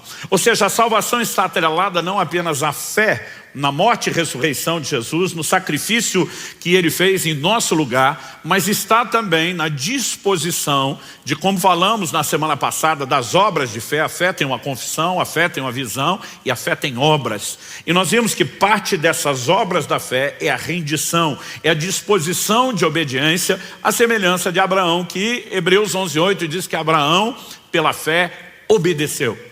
Então, colocar o coração em plena sujeição a Jesus como Senhor é o cerne da obra da salvação. Nós temos a mania de dizer, olha, tem que confessar Jesus Salvador. Isso não está na Bíblia. É lógico que Ele é Salvador. A Bíblia diz que se nós cremos e confessarmos Ele Senhor, seremos salvos. Se somos salvos é porque Ele salva. Mas Salvador nunca foi o objeto da confissão. O objeto da confissão é Senhor, é o seu senhorio. E se a salvação depende da sujeição ao senhorio, e a essência do senhorio é obediência, e é isso que Jesus está dizendo, por que me chamam Senhor se não vão fazer o que eu mando? Né? Então, obviamente, nós mostramos desde a semana passada o como os assuntos de obediência, salvação e a vida cristã estão atrelados, é impossível separá-los. Mas nessa parábola proposta por Jesus, ele fala de um construtor sábio, sensato, que não apenas constrói sobre o alicerce. Eu gosto dessa declaração de Lucas que diz que ele abre uma profunda vala. Ele lança alicerces sobre a rocha e de forma inteligente ele edifica uma casa que dura. Então Jesus diz, quando vem a enchente, ela não pode derrubar. Mas a Bíblia fala de um outro construtor que não se preocupa com o fundamento, com o alicerce e constrói sobre a terra. E quando as águas vêm, e acredite, as águas da adversidade virão sobre todos. Mas o que determina se o que você está construindo vai durar é a forma como você constrói. E nós precisamos entender que uma vida cristã que não é fundamentada na obediência, ela tem prazo de validade e essa casa em algum momento vai cair. Então Jesus está dizendo, não se iluda. Ou você me leva a sério, obedecendo o que eu estou propondo, ou você está enganando a você mesmo, e é só uma questão de tempo, a casa vai cair. O chamado que nós recebemos à obediência é um chamado a uma obediência plena, completa. E o título da minha mensagem hoje é Obediência Total. E quero usar essa expressão, obediência total, porque muitas vezes nós relativizamos a obediência. E essa é uma forma como acabamos nos enganando. Né? Porque obedecemos numa área, acreditamos que desobedecer na outra se compensa, porque muitas vezes temos uma aparência de obediência, achamos que está tudo bem. E eu quero te mostrar, né, algumas verdades bíblicas. A primeira delas é que obediência aparente é desobediência. A segunda coisa é que obediência parcial é desobediência, não pode ser vista como obediência. Mas em terceiro e último lugar, nós vamos mexer com aqueles que já cresceram um pouquinho e assumiram o compromisso, que é um outro perigo.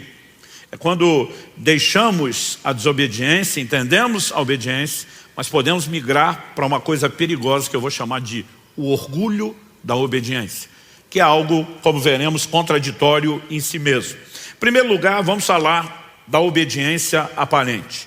No Evangelho de Mateus, no capítulo 21, o Senhor Jesus nos apresenta uma parábola acerca de 2 filhos. Dos versos 28 a 32, nós lemos o seguinte: o que vocês acham? Um homem tinha 2 filhos. Chegando seu primeiro, disse: filho, vá hoje trabalhar na vinha. Ele respondeu: não quero ir. Mas depois, arrependido foi. Dirigindo-se ao outro filho, o pai disse a mesma coisa. Ele respondeu: sim, senhor, mas não foi. Qual dos 2 fez a vontade do pai? Eles responderam: o primeiro. Quando Jesus propõe a parábola, ele está falando de algo que todo mundo entendia. Os filhos cresciam trabalhando, servindo, não apenas em tarefas domésticas.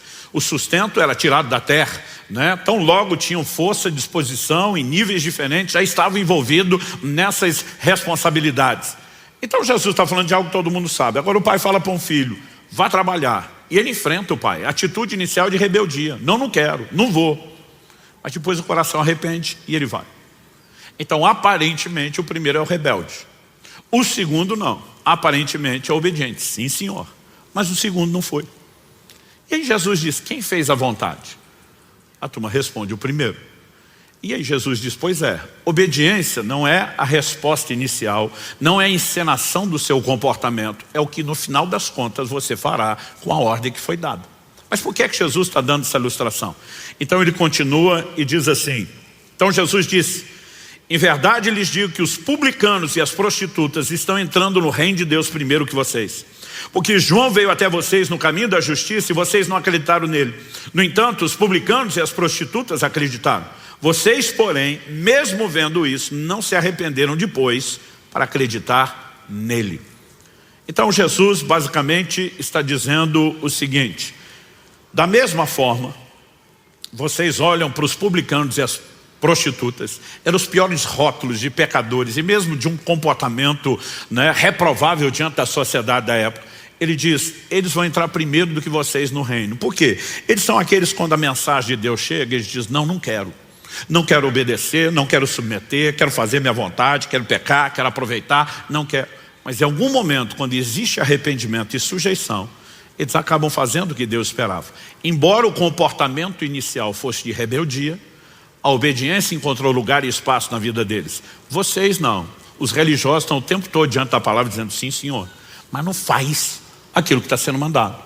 Então vocês não têm aparência de rebeldia, vocês têm aparência de obediência, mas a vida de vocês não expressa obediência. No final das contas, vocês jogam o jogo de encenar obediência, mas encenam uma obediência que não é praticada. E acredito que esse é o problema de todo aquele que é ouvinte da palavra. Porque Jesus está falando daquele que ouve as suas palavras e decide praticar ou não. Nós não estamos falando de um nível de rebeldia, aquela pessoa que diz para Deus: não quero nem te ouvir. Está falando de alguém que chega ao ponto de ter uma certa aparência de piedade e dizer: vamos lá ouvir o que Deus tem. Só que não faz nada a respeito disso. Aliás, em Tiago, no capítulo 1, no verso 22, a Bíblia classifica esse tipo de gente como alguém que engana-se a si mesmo. Primeiro, ele não engana a Deus, porque Deus está vendo todas as coisas. Ele pode até enganar algumas pessoas, mas a Bíblia mostra que no final das contas ele está se enganando. Tiago capítulo 1, vou ler de 22 a 25, diz assim: sejam praticantes da palavra e não somente ouvintes, enganando a vocês mesmos.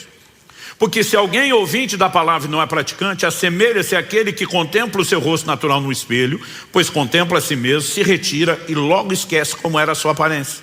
Mas aquele que atenta bem para a lei perfeita, a lei da liberdade, eu amo essa expressão, né? Eu de vez em quando tenho que lidar com os crentes que, quando você está cobrando obediência, posicionamento, compromisso, você diz: seu evangelho é pesado. Eu normalmente digo: pesado para você que não quer compromisso, porque não é o que 1 João 5,3 diz. A Bíblia diz que os seus mandamentos não são pesados. Aliás, nós falamos semana passada de uma capacitação para a obediência. Essa lei é chamada de lei da liberdade. Porque liberdade não é aquilo que você quer para fazer o que gostaria e quebrar sua cara. Liberdade é entrar num lugar em Deus, onde você preserva o relacionamento com Ele, onde você vive as bênçãos que são resultantes da obediência empoderada por Ele, e ainda assim, não apenas vive a alegria circunstancial do resultado, mas a essência do cumprimento do propósito. A lei não foi dada da parte de Deus para nos prender, foi dada para preservar aquilo que o diabo deseja roubar de nós através da desobediência. Que isso fique claro, mas vamos voltar aqui. Mas aquele que atenta para a lei perfeita, a lei da liberdade, e nela persevera, não sendo ouvinte que logo se esquece, mas operoso praticante, esse será bem-aventurado no que realizar. Sempre a palavra de Deus relaciona. Você vai pegar Josué capítulo 1, verso 8, você vai pegar o Salmo 1, né? Sempre a palavra de Deus relaciona bem-aventurança com aqueles que obedecem, com aqueles que praticam a palavra de Deus. E nós precisamos entender que quem não faz isso, a Bíblia diz, está enganando-se a si mesmo. Porque muitas vezes ele acredita que diante de Deus, né, o estar ali ouvindo a palavra, cultuando, é tudo que Deus precisa. E Deus não quer uma aparência de piedade, Ele quer uma conduta que de fato se expresse por meio da obediência à sua palavra. Interessante que num outro momento Jesus confronta os fariseus, porque eles eram a seita mais severa dentro do judaísmo. Eles eram o grupo religioso mais dedicado, né? É o que, usando a linguagem atual, alguém na época poderia dizer, são os beatos, são os carolas, é o time da dedicação, realmente, de fato são eles. E eles se tornaram muito conhecidos pelo seu zelo em obedecer a palavra. Mas ao longo do tempo eles usaram aquele próprio zelo e dedicação para criar desculpas para não obedecer a palavra. Olha o que Jesus diz no Evangelho de Marcos, no capítulo 7, do verso 5 até o 13. Os fariseus e os escribas perguntaram a Jesus, por que os seus discípulos não vivem conforme a tradição dos anciãos, mas comem com as mãos impuras? Os anciãos estabeleceram alguns ritos de purificação, entre eles um processo de como deveriam lavar, né, as mãos, lavar-se a si mesmo antes de comer, e eles estavam pegando espigas, comendo de qualquer forma, e o povo vai lá dar uma bronca em Jesus. Por que é que eles não vivem conforme a tradição? Jesus respondeu, bem profetizou Isaías a respeito de vocês, hipócritas, como está escrito, esse povo me honra com os lábios, mas seu coração está longe de mim. Em vão me adoram, ensinando doutrinas que são preceitos humanos. Rejeitando o mandamento de Deus, vocês guardam a tradição humana. Disse-lhes ainda, vocês sempre encontram uma maneira de rejeitar o mandamento de Deus para guardarem a própria tradição. As traduções mais clássicas de Almeida diz jeitosamente. A palavra traduzida jeitosamente, kalos, fala de algo belo, né? Ou seja, diz, vocês embelezam a desculpa da desobediência de vocês. Então, o Senhor diz o seguinte, vocês sempre encontram uma maneira de rejeitar o mandamento de Deus para guardarem a própria tradição. Pois Moisés disse, honre seu pai e sua mãe, e quem maldisser seu pai ou sua mãe seja punido de morte. Vocês, porém, dizem que se alguém disser ao seu pai ou à sua mãe, aquilo que você poderia receber de mim é corbã, isso é oferta ao Senhor, então vocês o dispensam de fazer qualquer coisa em favor do seu pai ou da sua mãe, invalidando a palavra de Deus por meio da tradição que vocês mesmos passam de pai para filho. E fazem muitas outras coisas semelhantes. Ou seja, Jesus está dizendo, vocês conseguiram criar rituais, aparências de piedade que negam a palavra. Conversa é essa. A Bíblia manda honrar pai e mãe. E fala das consequências de você agir da forma inversa. Agora vocês dizem que quando a pessoa consagrou a Deus aquilo, ela não deve mais obediência. Jesus está dizendo que conversa é essa. Eu imagino que fosse numa linguagem de hoje mais aberta, escancarada, o Senhor Jesus perguntando, que palhaçada é essa? Né? Como é que vocês chegaram a esse ponto? Mas o interessante é que por trás de tudo isso, né, existem normas sendo estabelecidas que aparentam que eles estão defendendo um código, que eles continuam vivendo a obediência, mas o que na verdade eles estão praticando é só uma aparência de obediência. Existem muitas formas pelas quais nós podemos fazer isso. Eu me lembro de um fato curioso. Na adolescência, quando fui cheio do Espírito Santo, estava com o coração disposto a buscar Deus, é lógico que você quer conectar na turma que está levando Deus a sério. É muito melhor você estar acompanhado dessa turma dos que não estão levando Deus a sério. E acredite, dentro da igreja pode ter de tudo. Mas mesmo essa turma queria levar Deus a sério, eu vi essa turma inventar umas regras que eu falava para eles, de onde vocês tiraram isso? Então, por exemplo, o grande desafio dos jovens e adolescentes que sabiam a importância de andar em pureza. A maioria de nós, todos tínhamos decidido, nós vamos esperar o casamento, vamos fazer tudo certo. Mas existia um zelo até para a forma como olhava para as mulheres.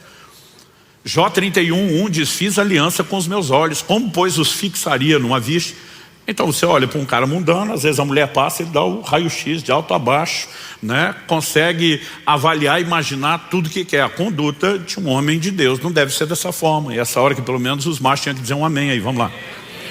Mas a garotada, essa turma, dizia o seguinte, que a primeira olhada não é pecado. O que é a primeira olhada? A moça passou, às vezes o camarada assim dá aquela espiada, mas daqui a pouco ele pensa o que é que realmente passou e diz que a segunda olhada é que é pecaminosa. A primeira não tinha má intenção. Eu dizia para eles, então olha a primeira e não para até o fim. Está resolvido o problema. A questão não é quantas vezes olha, Jesus fala sobre a intenção do coração. E às vezes nós ficamos inventando algumas outras regras para simplesmente maquiar aquilo que claramente está lá. Dá para entender isso? E nós temos uma capacidade de articular e inventar essas coisas que é incrivelmente criativo. Segunda coisa que eu quero falar. Obediência parcial, assim como a aparente, é desobediência. Não tem outro rótulo. 1 Samuel, no capítulo 13, a palavra de Deus fala a respeito de Saul. Saul foi o primeiro rei que a nação de Israel tem, escolhido pelo próprio Deus. Deus sinalizou quem seria a pessoa. 1 Samuel capítulo 13, verso 8, diz o seguinte, Samuel dá uma instrução ao rei Saul, de que ele esperasse um prazo determinado, e que ele esperasse Samuel chegar para oferecer o sacrifício. O texto diz assim, Saul esperou 7 dias, segundo o prazo determinado por Samuel. Mas como Samuel não vinha a Gilgal, o povo foi se espalhando dali. Então Saul disse, tragam-me aqui o holocausto e as ofertas pacíficas, e ofereceu o holocausto. Mal tinha ele acabado de oferecer o holocausto, eis que chegou Samuel. Saul saiu ao encontro dele para o saudar. Samuel perguntou, o que foi que você fez? Saul respondeu, vendo que o povo ia se espalhando daqui e que você não vinha no prazo combinado e que os filisteus já tinham se ajuntado em Miquimás, eu disse comigo, agora os filisteus irão contra mim em Gilgal e ainda não busquei a face do Senhor. Assim, forçado pelas circunstâncias, ofereci holocaustos. Então Samuel disse a Saul, verso 13, você cometeu uma loucura, não guardando o mandamento que o Senhor seu Deus lhe ordenou, pois o Senhor teria confirmado para sempre o seu reino sobre Israel. Mas agora o seu reinado não subsistirá.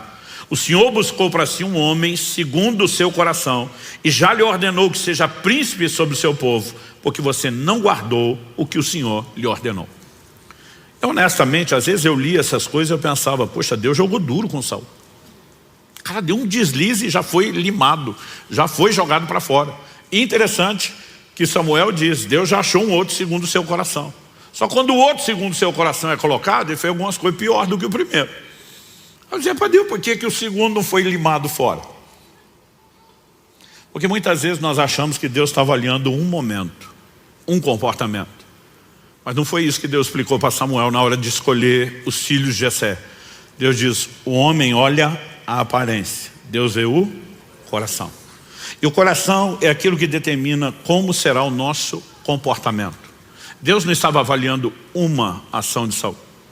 Na verdade, nós percebemos que a Bíblia vai mostrando várias ações de alguém que oferece a Deus obediência parcial. Me espera 7 dias, não faça nada até que eu chegue para o sacrifício. Bom, deu 7 dias, esperei. Mas Samuel não chegou ainda, problema dele. Eu obedeci uma parte, ele devia ter se esforçado na dele. As pessoas que praticam obediência parcial, elas sempre têm alguma coisa dentro delas para justificar a relativização, a compensação.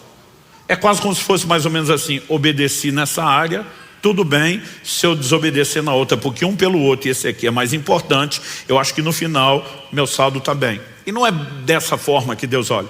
Em Tiago, no capítulo 2, nos versos 10 e 11, a Bíblia diz, pois quem guarda toda a lei, mas tropeça em um só ponto, se torna culpado de todos. Porque aquele que diz, não cometa adultério, também ordenou, não mate. Ora, se você não comete adultério, porém mata, acaba sendo transgressor da lei.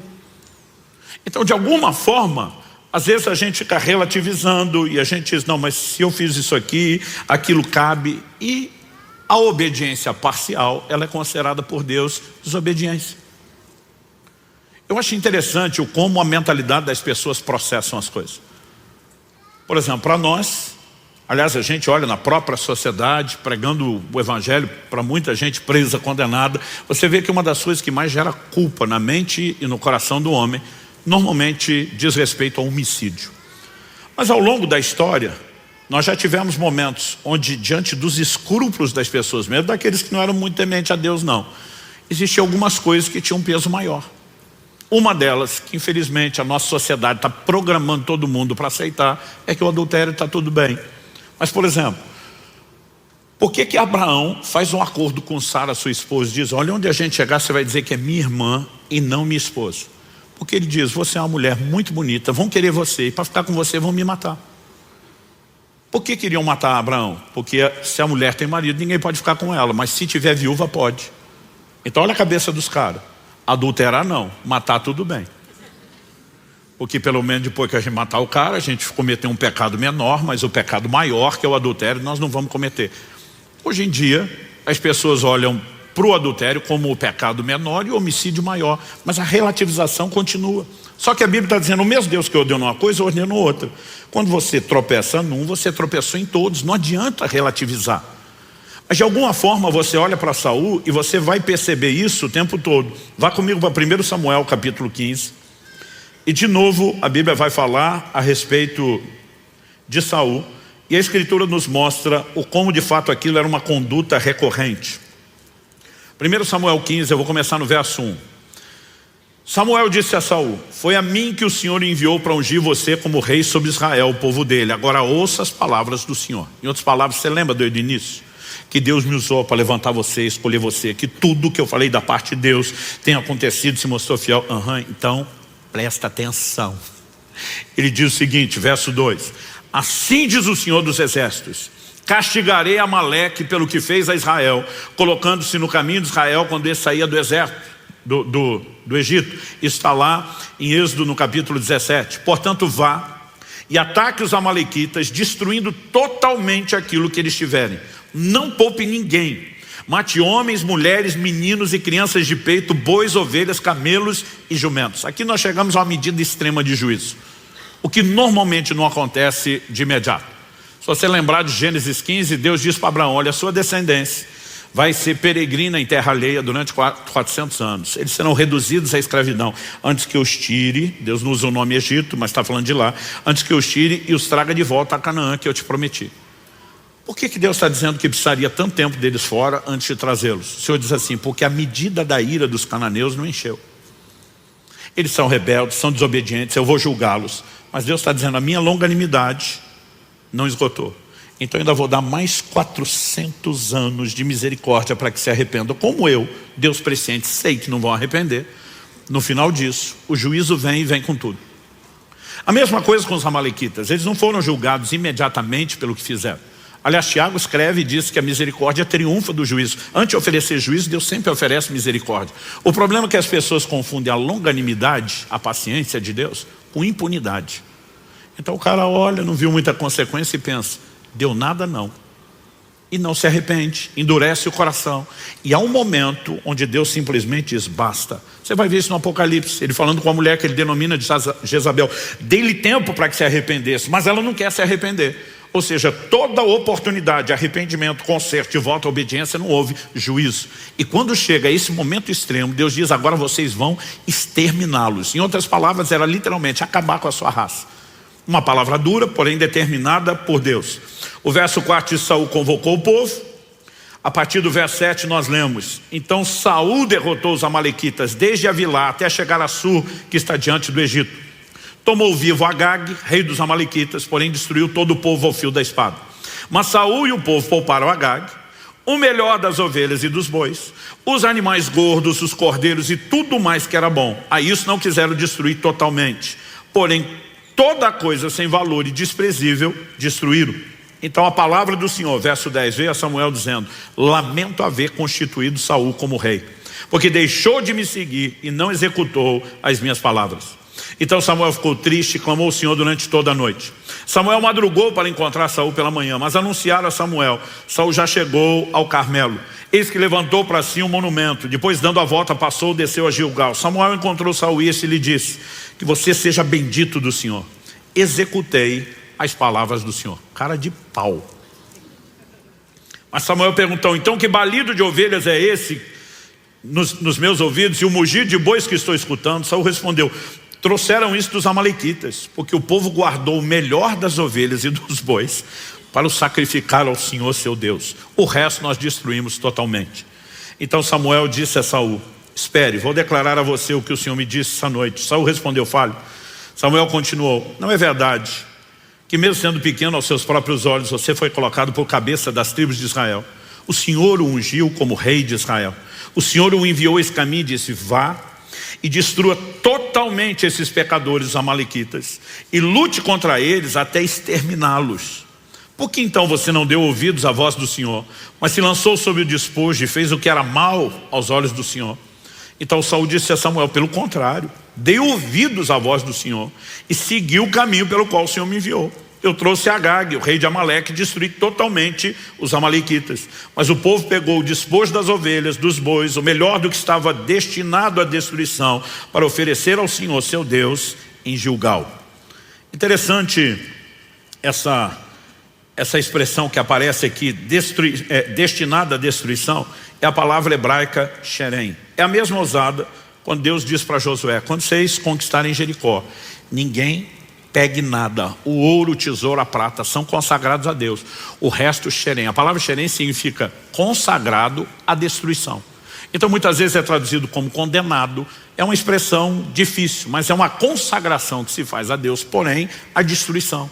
E Deus tinha determinado que os amalequitas eram o quê? Sherem. Não tinha que pegar despojo. Não era para desfilar com Acabe vivo, para tentar mostrar. Era uma parte da cultura, humilhar o rei que foi conquistado. Então Saul precisava daquilo, mas ele desobedece a Deus em todos esses detalhes. Mas o pior é que o cara de pau fica dizendo: não, eu fiz o que Deus pediu. E essa aparente desobediência é só porque aqui nós temos motivos para honrar a Deus. Mas o que é honrar? Era pegar um animal bom e sacrificar e matar. Se matasse antes, não era a mesma coisa? Mas de alguma forma não era esse o interesse. Olha o que diz o verso 22. Porém Samuel disse, e aqui precisa chamar a minha e a sua atenção: será que o Senhor tem mais prazer em holocaustos e sacrifícios do que no obedecer a sua palavra? Eis que obedecer é melhor do que o sacrificar, e ouvir melhor do que a gordura de carneiros. Nós lemos esse texto semana passada.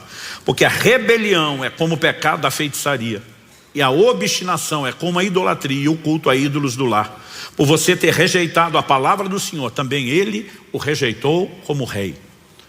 Os israelitas entendiam o forte zelo revelado de Deus contra toda idolatria e contra toda feitiçaria. Ele está dizendo, a rebelião é igualzinho.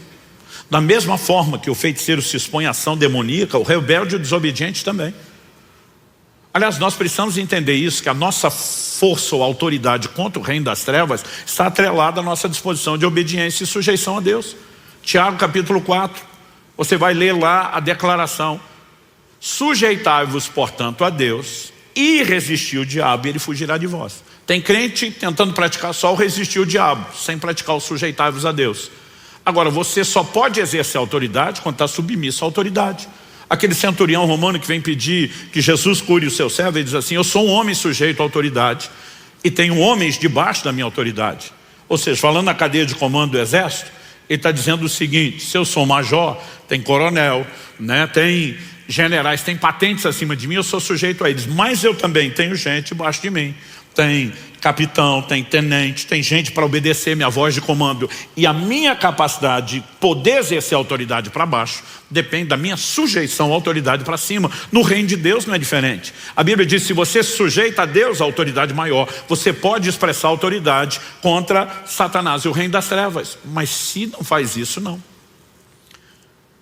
E muitas vezes nós não percebemos o quão sério é. Você não só não pode resistir, como passar a ser resistido, tocado, atacado pelo reino das trevas quando está andando em obediência. Ainda que seja, andando em desobediência, ainda que seja parcial. Ao olhar para as escrituras, a gente percebe que demora para Saul admitir. Finalmente, no verso 24, nós lemos: então Saul disse a Samuel: pequei, pois transgredi o mandamento do Senhor e as palavras que você falou, porque temi o povo e dei ouvidos à voz deles. No final das contas, todo desobediente sabe. Ele tenta se enganar, ele cria desculpas, mas lá no fundo ele sabe quais são as motivações. Então queria honrar a Deus coisa nenhuma. Ele está preocupado com a popularidade. Agora, quem está mais preocupado com a sua popularidade, né, em ser aceito, com a sua reputação diante dos homens do que diante de Deus, não vai se dar bem com Deus. O apóstolo Paulo disse: se eu quisesse agradar homens, não seria servo de Cristo. Então uma escolha que eu e você precisamos fazer. Quando a mulher de Potifar está dando em cima de José, a Bíblia não diz que José a rejeitou porque ela não era o tipo dele. Ele diz: como cometeria eu tamanha maldade contra Deus? Aliás, quando você pensa um cara de posição como Potifar, posição social, riqueza e tudo, numa época em que casamento não acontecia por uma história meramente romântica, ele certamente tinha aquela dona do lado dele. Mas José está dizendo: eu não vou fazer algo contra Deus, eu estou mais preocupado em me dar bem com Deus do que com a senhora ou com qualquer pessoa aqui na terra. Sabe, algo precisa ser resolvido no nosso coração. Obediência é fruto de um entendimento. Nós estamos debaixo do senhorio de Cristo, Ele nos governa e ponto final. Isso não pode ser relativizado. Mas toda tentativa de uma obediência, né, parcial. Interessante que nesse momento, quando Saul peca e Samuel o confronta, ele diz: fica aqui comigo, me honra diante do povo. Ele está preocupado em manter a reputação. Ele não está nem aí que ele vai perder o reino, que Deus anunciou. Você não vê ele chorar, se humilhar. É a grande diferença de Davi. Ah, pastor, mas Davi também pecou e desobedeceu. É verdade, mas quando pecou, você vê no Salmo 51 ele dizer: contra ti, e contra ti somente eu pequei. Por que Davi abandona Jerusalém na revolta de Absalão? Ele dá um perdido no reino. Ele está agindo como quem diz: eu até mereço perder isso tudo, fui eu que quebrei o princípio, né? Mas de alguma forma o que você vê é que a preocupação de Davi era mais com a reputação diante de Deus do que diante dos homens. Mical, filha de Saul, que é de outra escola, critica ele quando ele está dançando diante do Senhor e diz: você não se portou como rei diante das pessoas. Davi está dizendo: eu estou lá preocupado com o que as pessoas acham, eu estou preocupado com o que ele pensa de mim. Então essa forma de pensar e lidar vai nos levar a decidir como é que nós vamos andar diante de Deus. E obediência parcial é desobediência, não tem outro nome. Ela é algo interesseiro, ela é algo egoísta. Então eu seleciono o que eu acho que me convém, eu adapto, né, aquilo que está de acordo com a minha vontade. Gente, Deus dá um comando para Elias. Quando Elias diz isso no ministério, Deus diz: ok, eu quero que você unja 3 pessoas. Isso está lá em 1 Reis 19:15. Você vai ungir Eliseu, filho de Safate, profeta em seu lugar. Você vai ungir Azael, rei da Síria. E você vai ungir Jeú, rei de Israel. O que o Elias fez? Foi lá e ungiu só Eliseu. Nunca ungiu os outros que Deus mandou. Porque basicamente ele está dizendo: o que eu quero é cair fora. O Senhor já falou quem é o substituto, eu unjo ele. Ele que resolve o problema. E quem teve que ungir os 2 reis foi Eliseu. Azael, a menção de Azael sendo ungido rei por Eliseu está em 2 Reis 8, de 7 a 13. E a menção de Jeú sendo ungido rei sobre Israel por Eliseu está em 2 Reis 9, de 1 a 3. De alguma forma Elias diz: eu quero garantir ao meu lado. Toda obediência parcial, ela não reflete submissão, e Deus trata de uma forma diferente. Então não adianta eu e você relativizarmos isso. Quem está entendendo? Amém. Mas para aqueles de nós que começamos a crescer e amadurecer, e a obediência é um processo, é algo que se aprende.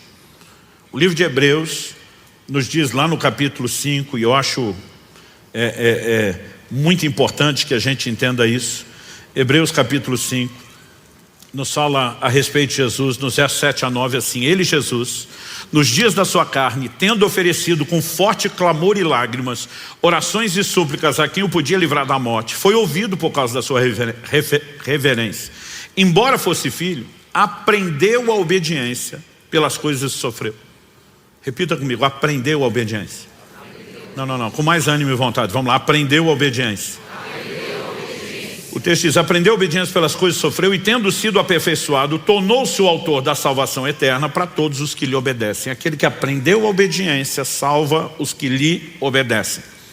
Essa frase aprendeu a obediência, ela deu nó na minha cabeça muitas vezes. Peraí, a Bíblia diz que Jesus nunca pecou. Pecado é desobediência. 1 João Capítulo 3, verso 4, diz que o pecado é a transgressão da lei, ou seja, a desobediência. Ele nunca pecou, ele sempre foi obediente. Como é que está dizendo que aprendeu a obediência? Nós precisamos entender que a obediência, ela poderia ser classificada em níveis distintos de maturidade.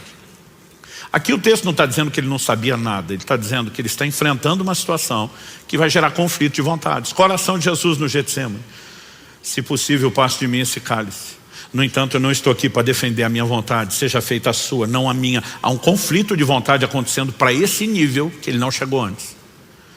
Paulo, em Filipenses 2, vai falar de Jesus assim: foi obediente até a morte, e morte de cruz. Ele vai falar do mais alto nível da obediência, a plena rendição. Eu me anulo por completo, eu morro, eu me entrego, eu não vou defender a minha vontade. Então, à medida que nós seguimos na vida cristã, nós vamos sendo trabalhados por Deus, amadurecendo, e vamos aprendendo estágios de obediência. Aprendemos verdades, como aqui ensinamos semana passada. A obediência não depende de esforço humano, ela depende de uma decisão humana, mas de uma cooperação com a capacitação divina. E à medida que vamos compreendendo não só o que tem que ser obedecido, mas a seriedade disso, os recursos de Deus, é lógico que a obediência ela se torna cada vez mais presente na nossa vida. As quedas vão tendo intervalos maiores, os tropeços vão sendo menos frequentes, porque o processo de transformação e santificação é progressivo. Mas mesmo para aqueles de nós que crescemos, a ponto de dizer, olha, dá para dizer que aqui tem obediência, nós corremos um perigo, que é agora sair de um extremo, de um lado da vala para o outro. E é o que eu vou chamar de o orgulho da obediência. Em Atos, no capítulo 10, eu quero ler dos versos 9 a 16, a Bíblia diz assim: no dia seguinte, enquanto eles viajavam e já estavam perto da cidade de Jope, Pedro subiu ao terraço por volta do meio-dia a fim de orar.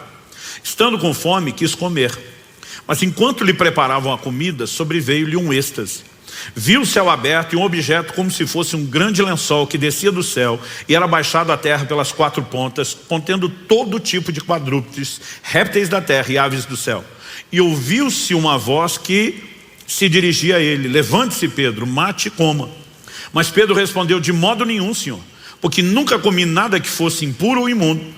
Pela segunda vez a voz lhe falou: não considere impuro aquilo que Deus purificou. Isso aconteceu 3 vezes. Em seguida, aquele objeto foi levado de volta para o céu.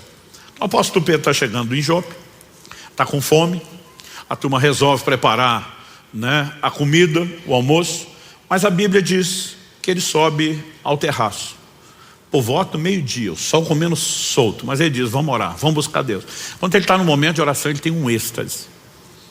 Alguns acreditam que esse é um arrebatamento de sentidos, Ele simplesmente desliga do natural e ele entra numa percepção do mundo espiritual. Um lençol vem sendo baixado do céu, segurado pelas 4 pontas, e quando o lençol é baixado, o que ele percebe é que ali tem todo tipo de animais, todos. Aliás, a Bíblia é bem detalhada nisso, quando diz: contendo todo tipo de quadrúpedes, répteis da terra, aves do céu. E ele ouve uma voz, bem sugestiva para quem foi orar enquanto está com fome e estão preparando o almoço: levanta, mata e come. Pedro está em oração, ele sabe que é experiência espiritual, ele sabe que aquilo desce do céu e ele sabe que é Deus falando, porque ele responde: de modo nenhum, Senhor. Deus está dando um comando: levanta, mata e come. De jeito nenhum, Senhor. Nem o Senhor vai me fazer desobedecer. Por quê? Pedro, como judeu, cresceu entendendo determinações, como lá do livro de Levítico, tem um capítulo inteiro falando, enorme por sinal, falando a respeito dos animais que eram puros e os impuros. Nós falamos semana passada sobre mudança de lei. Nós temos texto no Novo Testamento dizendo que Jesus declarou puros todos os alimentos. Essa distinção não haveria mais. Mas o propósito aqui da visão não era detalhar o que é que está acontecendo. E Pedro, antes não podia, agora pode. É o próprio Deus dizendo: come. De jeito nenhum, Senhor. Eu tenho um histórico de obediência e não é o Senhor que vai manchar o meu currículo. Ele está tão orgulhoso da obediência que a vida inteira ele prestou, que agora ele está cego para continuar obedecendo. Dá para perceber? E sabe, eu costumo dizer que esse tipo de comportamento, ele acaba se tornando profundamente perigoso. Jesus falou a respeito disso em Lucas, no capítulo 18, de 9 a 14. Normalmente, a gente olha para os fariseus como se fosse só um bando de hipócritas. Eles não começaram como hipócritas. Eles começaram como um movimento zeloso de respeitar, obedecer a palavra, levar Deus a sério e se perderam no processo. Lucas capítulo 18, de 9 a 14. Jesus também contou essa parábola para alguns que confiavam em si mesmos, por se considerarem justos e desprezavam os outros. Então a parábola tem destino certo. Quem confia em si, se acha justo e ainda se compara a ponto de desprezar os outros, olhando com desdém, dizendo eu sou melhor do que você. Ele diz, 2 homens foram ao templo para orar. Um era fariseu, era o mais alto nível de um cara religioso. O outro era publicano, era o pior rótulo de pecador. O fariseu ficou em pé e orava de si para si mesmo. Eu amo essa definição de Jesus. Orava de si para si, porque com esse coração não está falando com Deus e Deus não está ouvindo essa oração. Orava de si para si mesmo dessa forma, ó Deus, graças te dou, porque não sou como os demais homens, roubadores, injustos, adúlteros, nem ainda como esse publicano. Jejuo 2 vezes por semana, dou o dízimo de tudo que ganho. Em outras palavras, eu sou o cara. Eu fico tentando imaginar o que é o publicano do lado dele, tendo que ouvir uma oração dessa. Senhor, eu te louvo que eu sou muito melhor que esse miserável do meu lado.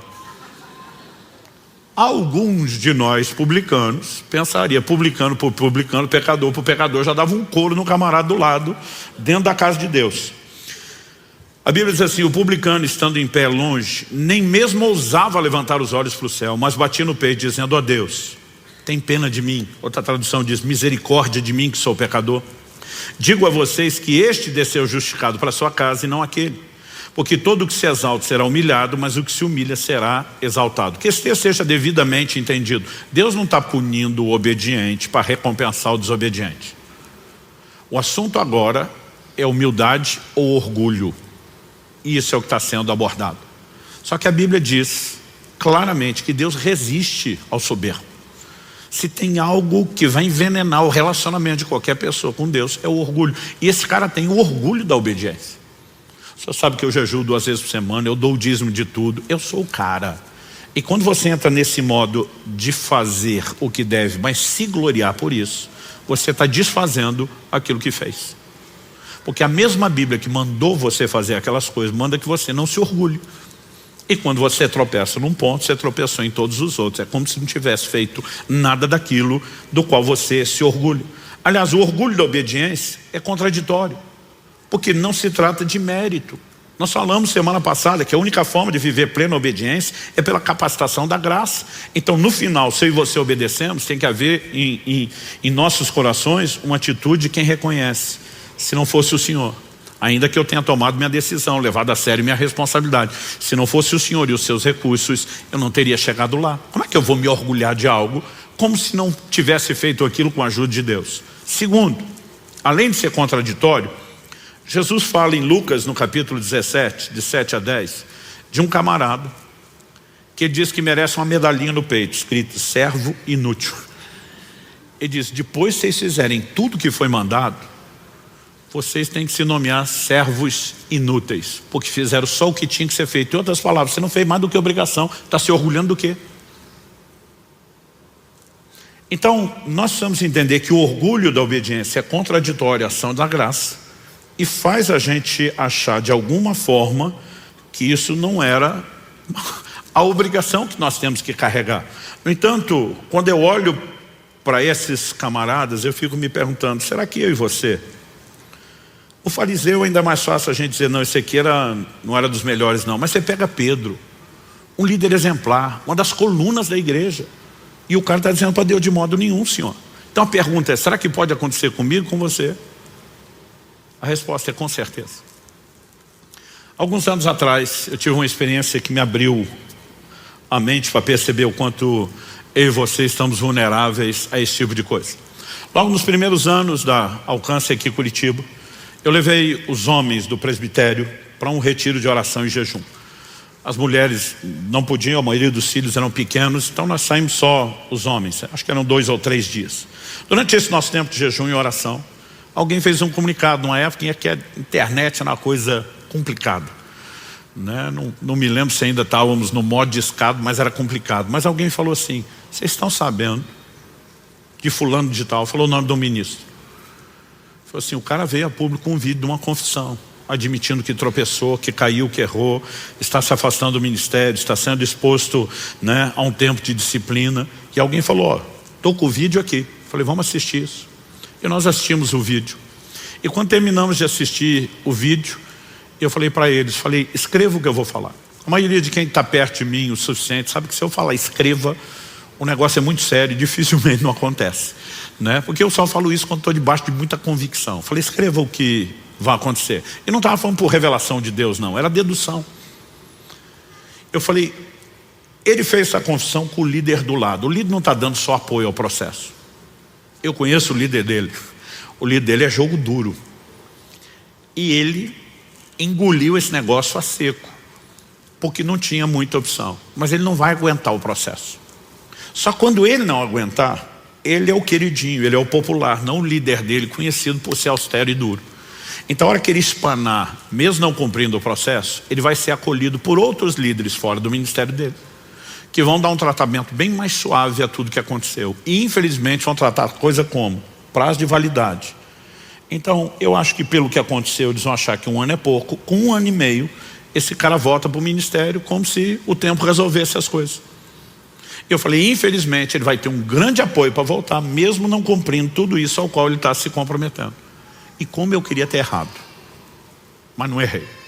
Tudo que eu falei se cumpriu. 1 ano e meio depois, estou chegando numa outra cidade para participar de um evento. Vários dos nossos pastores, não só da Alcance Curitiba, os outros foram conosco para receber de Deus lá. E quando cheguei na cidade eu vi, não falei com ninguém, não comentei com ninguém, mas vi um outdoor anunciando um evento de restauração e celebração da volta daquele irmão ao ministério. Quando vi aquilo dentro de mim, fiz as contas, falei exatamente 1 ano depois, 1 ano e meio depois, tudo aconteceu como queria, e a gente segue banalizando coisas que deveriam ter um pouquinho mais de consideração e ser tratado de forma mais importante. Mas não falei para ninguém, só pensei. E fui dormir, chateado com o que eu vi, mas fui dormir. Dia seguinte, quando acordei, o evento estava acontecendo num hotel. Então, eu lembro que eu estou passando pela área do café da manhã para me dirigir ao auditório. E o Ney, pastor da Alcance nosso em Irati, que eu brinco que ele é uma máquina de sonho profético. O Ney me veio e falou assim, amigão, antes de você entrar lá, preciso te contar um sonho que eu tive com você essa noite. Quando ele falou isso, eu falei, daqueles bem coloridos. Ele falou, daqueles bem coloridos. Já puxei uma cadeira, sentei e falei, vem cá, fala já. Ele olha para mim sem saber de nada. Ele nunca esteve na reunião de 1 ano e meio antes, que era só os pastores de Curitiba. Eu nunca mais falei isso com ninguém. Não falei o que eu pensei no dia anterior. Mas ele olha para mim e diz, tive um sonho com você e fulano. E fala o nome do ministro. Quando ele falou o nome do cara, eu pensei, Deus ouviu. Eu falei para ninguém, mas Deus ouviu. Aí diz, vocês estavam numa sala, não era uma sala de uma casa, de uma igreja, não sei definir, um ambiente um pouco mais amplo. E você estava tentando expulsar um demônio dele. Eu interrompi e falei, mas ele não estava endemoniado. Ele falou, todo mundo sabia que não, mas você tratava ele como se tivesse. Só isso já teria acabado comigo. Mas o curioso é que parece que eu sabia tudo que ele ia falar. E eu entendi até por que a simbologia do sonho. Aí ele falou, você está lá tentando expulsar o demônio e entra uma outra pessoa na sala. Quando essa pessoa entra, ele falou, ele não se identificou como tal. Mas pela minha experiência, pelo porte, pela glória, o semblante, eu te afirmaria que era um anjo de Deus. E quando ele entra, ele estende a mão na direção de vocês dois. A hora que ele estendeu a mão, como a gente vai quando vai orar por alguém, parece que vocês dois levaram um coice de um cavalo, foram jogados 2, 3 metros. Aí interrompi ele e falei, essa é a hora que o fulano some do sonho e fica só eu. Ele, como é que você sabe? Eu falei, não só fica só eu levanto do chão do jeito que eu caí, e a roupa está desarrumada, está suja, talvez até rasgada. Ele, como é que você sabe? Roupas da Bíblia falam da condição de alguém diante de Deus. Roupa suja, rasgada, meu amigo, é pecado, não tem outra coisa. E nessa hora eu pensei, o canhão virou para o meu lado. Ele disse que aquela pessoa que entrou na sala vira e comenta com ele, apontando para mim, e diz assim, ele é um homem de grande integridade. Mas quando faz da integridade dele um escudo de justiça própria, ele é tão pecador quanto qualquer outro. E eu não sabia onde enfiar a cara de vergonha. A única coisa que eu pensava, dizer, tomara que isso fique só entre eu e Deus. O Espírito Santo falou, de jeito nenhum. Isso aí você vai contar quando pregar sobre o assunto. Eu falei, minha vergonha tem que ser pública? Tem que ser pública. Eu pensei, tomara que eu não tenha que contar para o ministro. E Deus me disse, vai. Já tive algumas conversas com ele depois disso. Porque muitas vezes não adianta eu e você termos o compromisso com Deus, a obediência, e entrarmos no modo do orgulho da obediência. Isso é contraditório. Se não for, eu e você permanecemos quebrantados aos pés da cruz, dependendo dele continuamente, nós não vamos poder manter a obediência da qual a gente está se orgulhando como se fosse nós. Ela é uma decisão da nossa parte, é nossa responsabilidade, mas que não pode ser executada sem a ajuda de Deus. E, de alguma forma, aquela lição para mim foi muito clara, começou a abrir meus olhos para perceber na Bíblia, ou como muitas vezes nós podemos entrar nesse lugar que acaba por si, nos cegando e anulando tudo aquilo que nós estamos construindo. Então, a obediência é inquestionavelmente importante, ela é o cerne do propósito de Deus para o homem. Nós vimos isso na perspectiva doutrinária, mas agora falando de conduta, que você possamos entender que a aparência de obediência não é obediência, é desobediência, que obediência parcial é desobediência, mas que mesmo que a gente leve Deus a sério, não existe no final das contas motivo de orgulho se eu e você entendemos o lugar correto, que é onde devemos permanecer em plena dependência do Senhor. Aliás, eu e você precisamos entender que a obediência expressa, além de respeito, amor ao Senhor. Jesus diz: aquele que tem os meus mandamentos e os guarda, esse é o que me ama. E como diz 1 João 5,3, os seus mandamentos não são penosos ou pesados, porque nós não precisamos carregá-los sozinhos, não é fruto de esforço, precisamos nos sujeitar à graça capacitadora, mas o chamado não pode ser relativizado. Fomos chamados à obediência, e obediência total, e precisamos de tempos em tempos lembrar do nosso Senhor dizendo: por que é que vocês vão me chamar Senhor, se não fizerem aquilo que eu mando? Feche seus olhos, coloque-se em pé, para parecer que está acabando.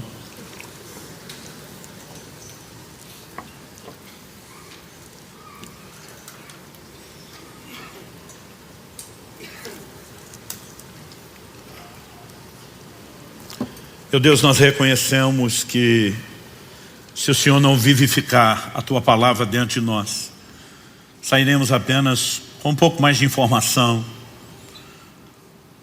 com material para pensar, sem contar o risco daqueles de nós que sequer vamos dar continuidade em pensar naquilo que o Senhor falou. É por isso que clamamos uma vez mais a ação do Teu Espírito Santo. Ajuda-nos, ó Deus, a entender na nossa vida quais aspectos merecem a devida atenção. Talvez haja entre nós aqueles que estão praticando obediência aparente, sem enxergar com clareza que isso é desobediência. Talvez haja aqueles que optaram pela obediência parcial, estão enganando-se a si mesmos sem perceber que isso é desobediência. Talvez haja aqueles que reuniram as duas coisas. Mas também, ó Deus, certamente há aqueles que estão aprendendo a obediência, a semelhança de Jesus. Já avançaram além dos primeiros níveis, mas de alguma forma passaram a acreditar que são os únicos responsáveis por isso. E começaram a dar lugar ao orgulho, em vez de se permanecer naquele lugar de dependência do Senhor. Isso estanca o fluxo dos seus recursos, impede-nos de continuar a dar a obediência que demos antes com a Tua ajuda, e nos coloca num lugar de reprovação. Mas sabemos que há muito a aprender, há muito a crescer, há níveis de obediência que ainda não alcançamos. Diferente de Jesus, que chegou até o último nível, nós não chegamos lá. E nós suplicamos graça do alto, ajuda e favor, não só aqui e agora. Nós oramos que aquilo que o Senhor começou não termine no final dessa reunião. E não falamos apenas de lembrar o que foi dito, nós oramos pela capacidade de seguir, se sujeitando ao Senhor, se expondo à ação do Senhor e da sua graça. Não nos deixe sair daqui apenas com informação ou com um discurso. Que a Tua palavra, ela realmente entre fundo em cada um de nós, que ela possa discernir os intentos do coração, expor aquilo que precisa ser ajustado na nossa vida, porque nós queremos seguir correspondendo com o Senhor, não apenas contando com os recursos da graça, da ação do Teu Espírito, mas exaltando o senhorio de Jesus por meio de plena rendição. Eu quero abençoar meus irmãos e irmãs. E eu oro que a mão do Senhor esteja sobre eles. Oramos que a compreensão das Tuas palavras traga luz, clareza, para aquilo que devemos fazer no dia a dia, debaixo da tua aplicação personalizada. E desde já te agradecemos por tudo aquilo que o Senhor fará. Nós oramos em nome de Jesus. Se você crê e concorda, diga amém. Se você recebe essa palavra, diga eu recebo em nome de Jesus.